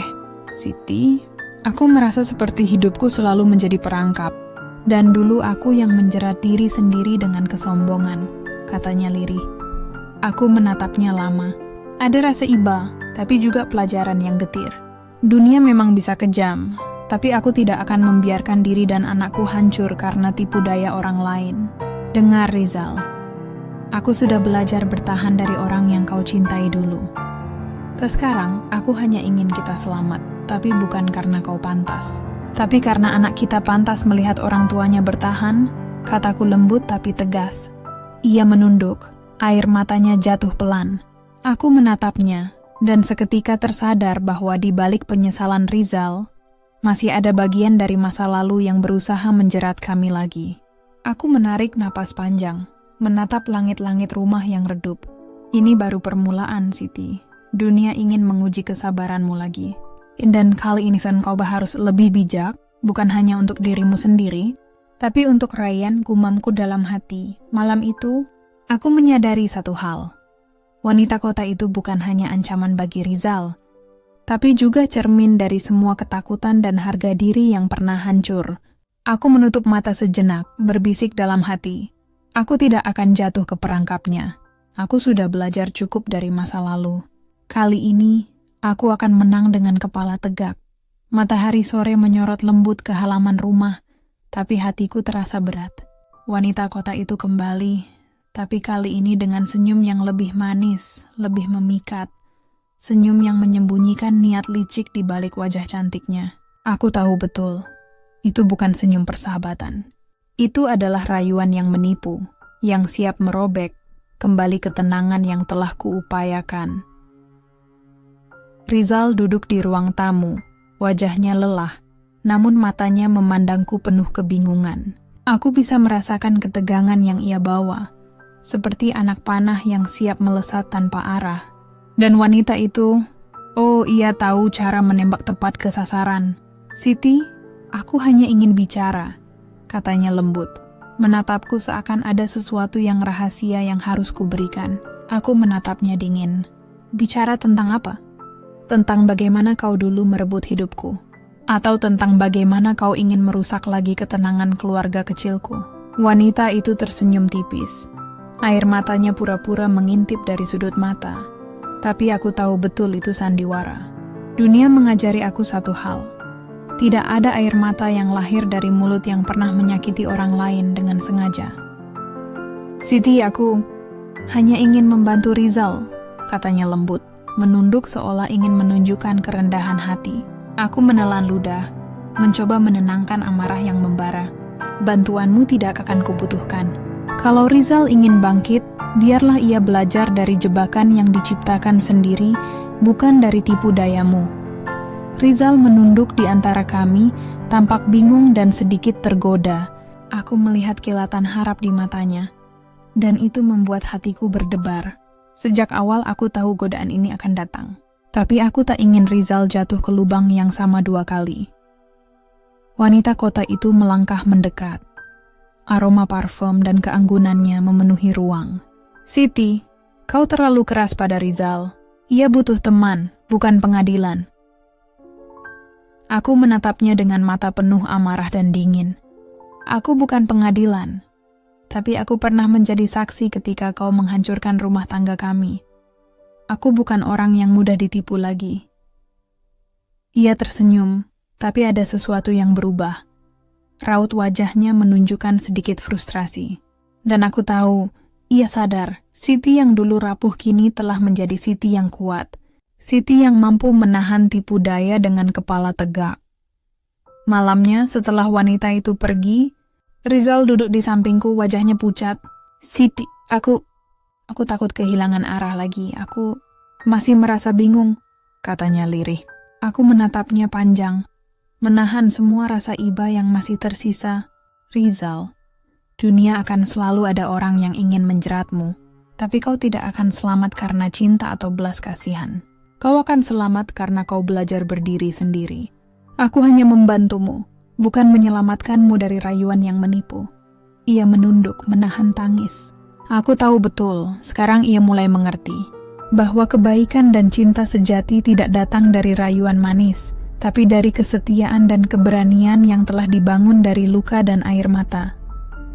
Aku menarik napas panjang, menatap Ryan yang bermain di lantai. Anak itu menjadi alasan terkuatku untuk tidak menyerah pada godaan masa lalu. Aku tak akan membiarkan masa laluku menjadi jebakan untuk anakku, Rizal. Kau boleh menebus dosa, tapi jangan berharap aku jatuh lagi. Di luar, hujan turun pelan. Suara rintiknya seperti lagu pengingat, bahwa dunia ini memang penuh godaan, tapi mereka yang bertahan dengan kepala tegak akan selalu selamat. Hari itu terasa berbeda. Matahari bersinar, tapi rasanya hangatnya menyengat, seperti menampar kesadaran yang tak ingin kuhadapi. Orang-orang mulai berdatangan ke kontrakan, bisik-bisik mereka menusuk telinga. Kata-kata mereka menorehkan luka lama yang belum kering. Lihat, Siti masih tinggal di rumah reot ini. Tak heran suaminya dulu meninggalkannya, bisik seorang tetangga. Dulu kaya, sekarang jatuh. Aneh juga ya masih mau menerima kembali.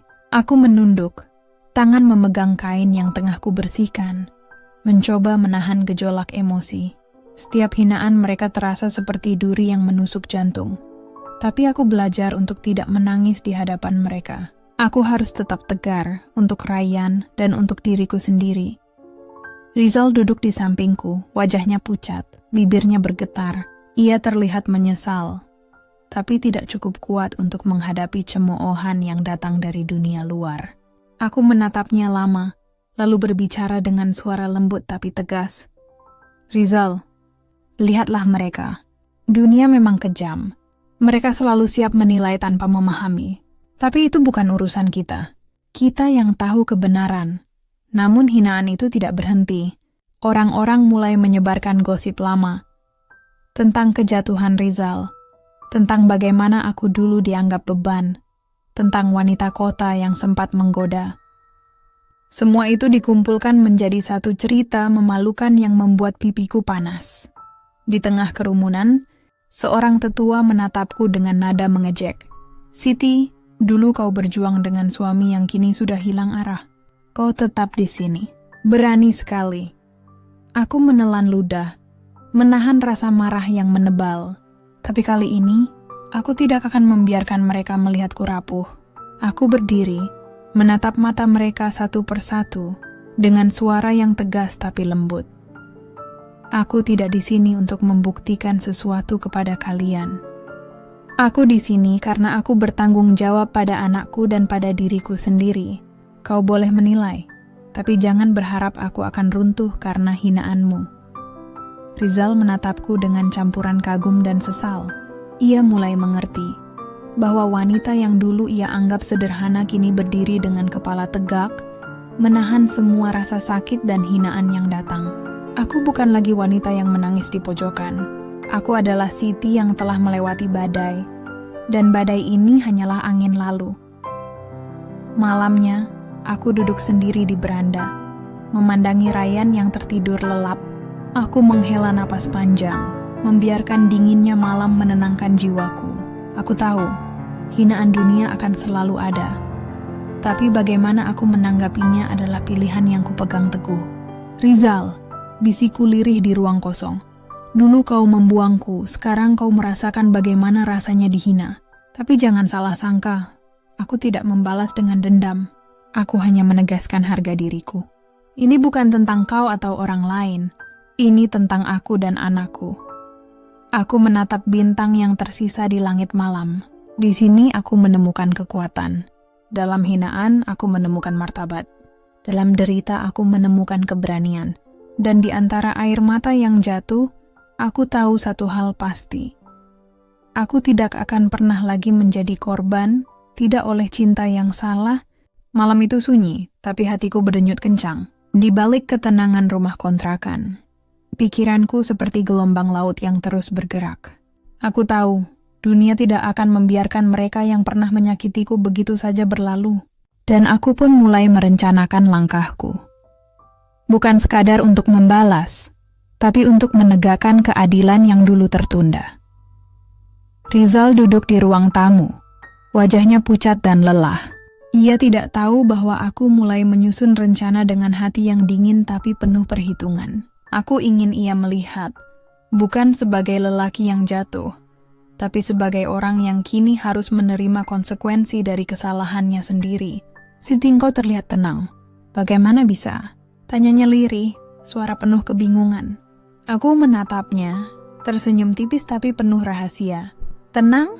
Aku hanya belajar, Rizal. Belajar bahwa balas dendam yang manis tidak selalu datang dengan kemarahan. Kadang, balas dendam terbaik adalah membiarkan orang melihat dirinya jatuh, tapi kau tetap berdiri tegak." Beberapa hari berikutnya, aku mulai menghubungi orang-orang yang dulu dekat dengan Rizal.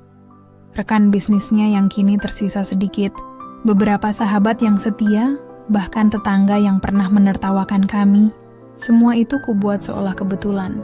Tapi semuanya telah disusun rapi, seperti catatan simfoni yang menunggu saatnya dimainkan. Suatu sore, saat Rizal hendak pergi ke kantor lama, aku menatapnya lama.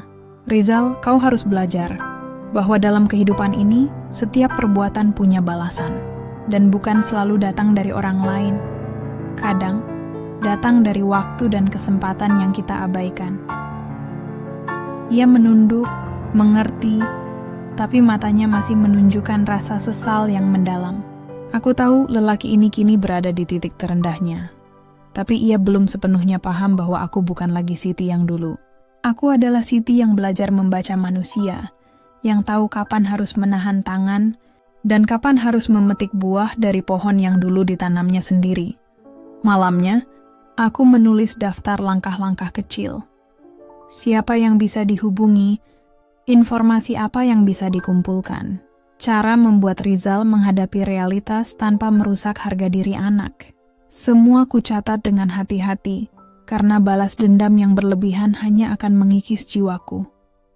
Aku tahu, Wanita kota itu masih menjadi ancaman tersembunyi. Ya, bisa saja kembali untuk mengguncang keseimbangan ini. Tapi aku tak gentar. Kali ini aku bukan lagi korban. Aku tahu bagaimana dunia bekerja. Dan aku juga tahu kapan harus memutar roda untuk mendapatkan keadilan yang manis. Di atas ranjang, Ryan tertidur dengan nyenyak. Aku menatap wajah anakku yang polos, lalu berbisik dalam hati. Ini bukan hanya tentang Rizal.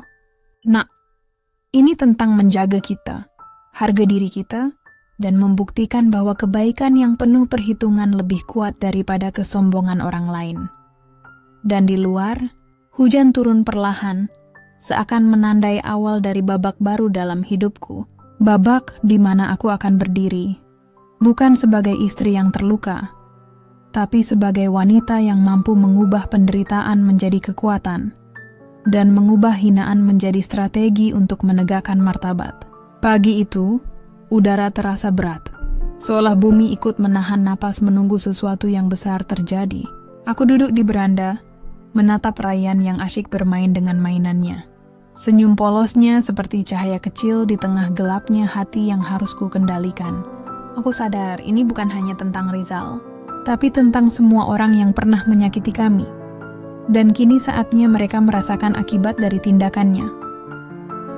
Langkah pertamaku adalah hati yang tenang dan mata yang jernih. Setiap orang yang dulu menghina, menertawakan, atau menjebak kami akan melihat bahwa Siti yang dulu lemah kini mampu menyalakan lilin di kegelapan mereka. Aku mulai mengundang beberapa mantan kolega Rizal untuk berbicara tentang proyek lama. Semua kulakukan seolah kebetulan, seolah hanya ingin memperbaiki hal-hal yang tersisa dari masa lalu. Tapi di balik tutur kata dan senyum ramahku, tersimpan jebakan yang rapi. Mereka tidak sadar, setiap informasi yang mereka berikan akan memantul kembali, menjerat mereka sendiri dalam skema yang mereka rancang untuk menghancurkan Rizal sore itu. Wanita kota yang pernah menggoda Rizal muncul lagi. Aku menatapnya dari jauh, tersenyum tipis. Oh, Siti, kau tampak berbeda. Lebih kuat, tapi kau tetap seorang wanita kota tak bisa menyaingiku, katanya. Suaranya manis namun penuh tantangan. Aku menatapnya tanpa takut. Wanita kota, kau boleh memikirkan dirimu pintar, tapi aku telah belajar membaca niat manusia. Kali ini permainanmu akan berakhir sebelum dimulai, jawabku lembut tapi tegas. Rizal menatapku dari sisi ruangan, raut wajahnya campur aduk antara kagum dan cemas. Aku tahu ia mulai menyadari perbedaan antara Siti yang dulu ia kenal, dan Siti yang berdiri di depannya sekarang. Tegas, bijak, dan tidak mudah diperdaya. Malamnya, aku menyiapkan semua bukti kecil yang akan memperlihatkan kebenaran. Dokumen, pesan, dan saksi-saksi yang dulu mungkin dianggap remeh kini menjadi senjata kecil yang menimbulkan kekuatan besar. Aku tahu, semua ini bukan untuk menghancurkan, tapi untuk menegakkan keadilan. Ketika orang-orang itu mulai mencoba menjatuhkan Rizal lagi, jebakan yang kubuat perlahan muncul. Mereka panik. Wajahnya berubah pucat ketika melihat bahwa semua langkah yang mereka rancang untuk menghancurkan orang lain justru membalikkan keadaan pada mereka sendiri.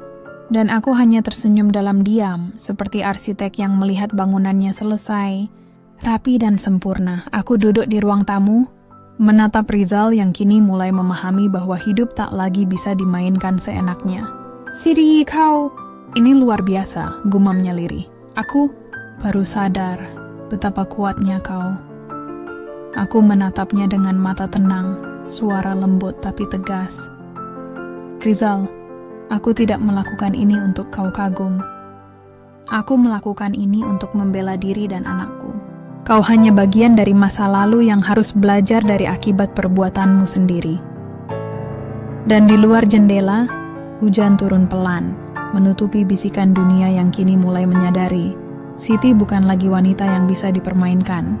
Ia telah menjadi badai yang tenang namun tak tergoyahkan, menegakkan kebenaran tanpa harus mengorbankan harga diri.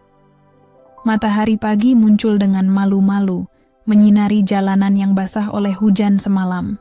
Aku duduk di beranda, memandangi Rizal yang tampak hancur. Rambutnya berantakan, wajahnya pucat, dan matanya kosong seakan menatap dunia yang runtuh di hadapannya. Dunia yang dulu ia banggakan kini hilang sekejap. Perusahaan yang menjadi mahkota kesombongannya luluh lantak karena pengkhianatan rekan-rekannya, dan jebakan yang kubuat perlahan menutup semua jalan keluar bagi mereka yang ingin menjatuhkannya. Ia berada di ambang kehancuran. Bukan karena aku ingin menghancurkannya, tapi karena inilah akibat dari kesalahan dan keserakahan yang dulu ia pupuk. Aku menatapnya dari jauh. Hati bergejolak. Ada rasa iba tapi lebih banyak rasa dingin yang menyelimuti. Dulu aku menangis di malam hari karena kepergian cintanya. Kini aku melihatnya sebagai manusia yang harus menanggung akibat dari tindakannya sendiri. Aku tidak menoleh pada rasa sakitku lagi. Aku hanya menatap kenyataan dengan kepala tegak. Rizal terduduk di kursi, menatap genangan air hujan yang menempel di lantai rumah kontrakan. "Siti, aku tak tahu harus mulai dari mana," gumamnya lirih.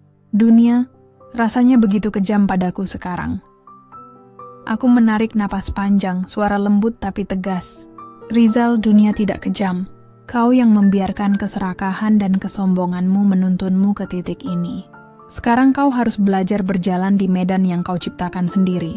Aku tidak akan lagi menjadi jaring pengamanmu." Ia menunduk, menahan air mata. Aku bisa melihat penyesalan yang mencekam hatinya, tapi juga kekosongan yang tidak bisa diisi dengan kata maaf. Kata-kata yang dulu terlontar begitu mudahnya. "Kau hanya menghambatku, Siti." Kini terasa seperti belenggu yang menahan setiap tarikan napasnya.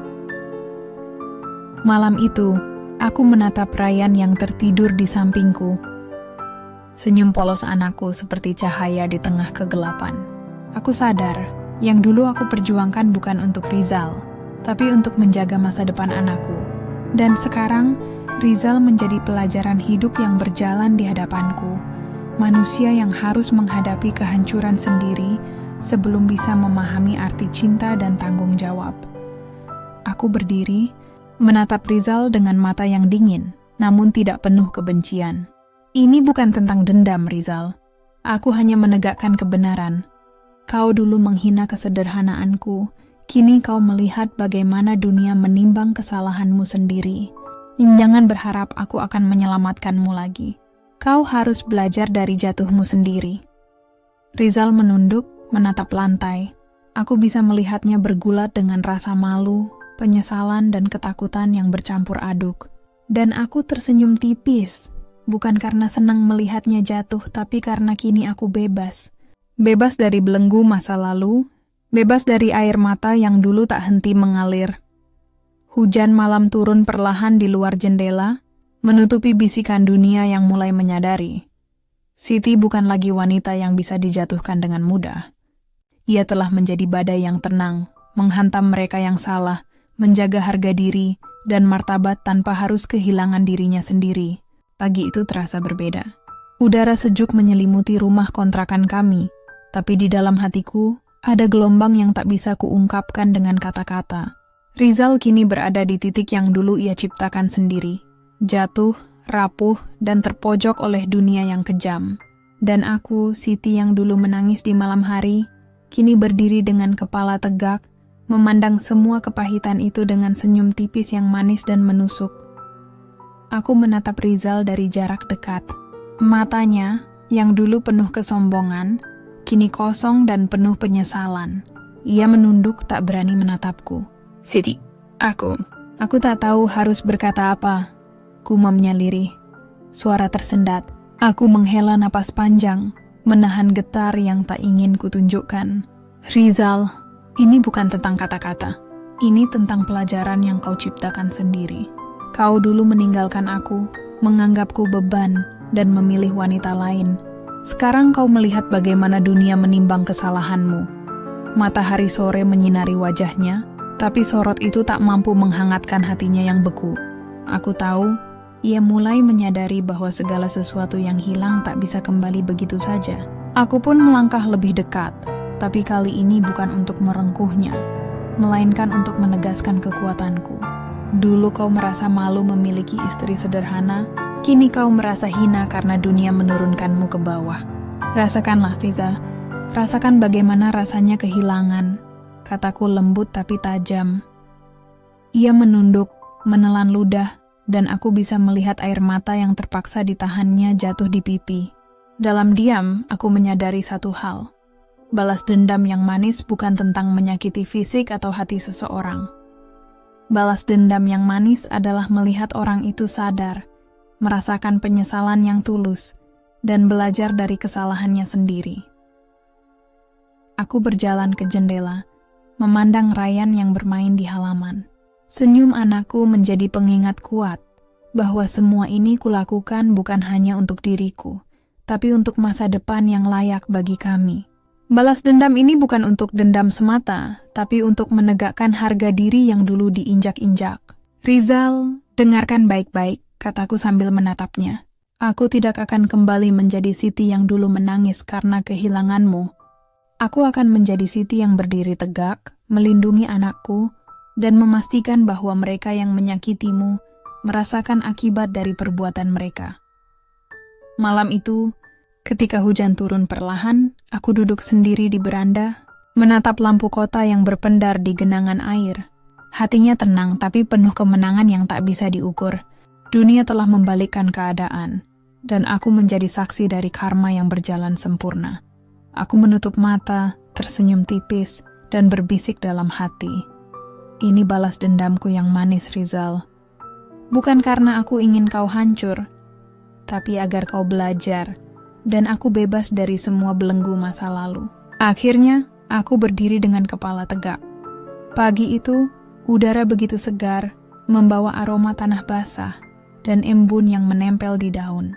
Aku duduk di beranda, menyeruput teh hangat, sambil menatap Ryan yang tertawa riang bermain di halaman.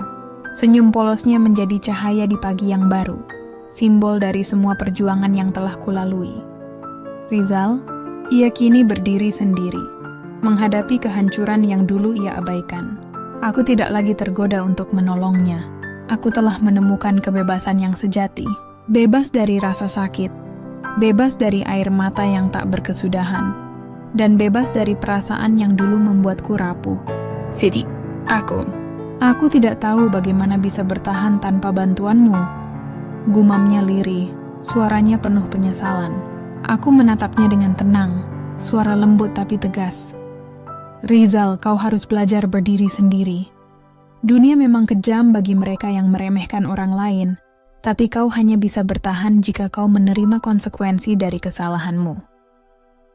Aku tersenyum tipis, melihat ia mulai memahami bahwa cinta yang tulus bukanlah pelampiasan ego. Kehancuran yang menimpa dirinya adalah cermin dari semua kesombongan dan kesalahan yang pernah ia buat. Dan aku, Siti yang dulu menangis di malam gelap, kini berdiri dengan kepala tegak, menyaksikan karma yang berjalan sempurna. Malam hari, saat Ryan tertidur, aku duduk di beranda menatap langit yang gelap dengan bintang yang perlahan muncul. Hati ini damai meski penuh kenangan pahit. Semua hinaan, ejekan, dan tipu daya yang pernah datang kepadaku, kini hanya menjadi bayangan masa lalu.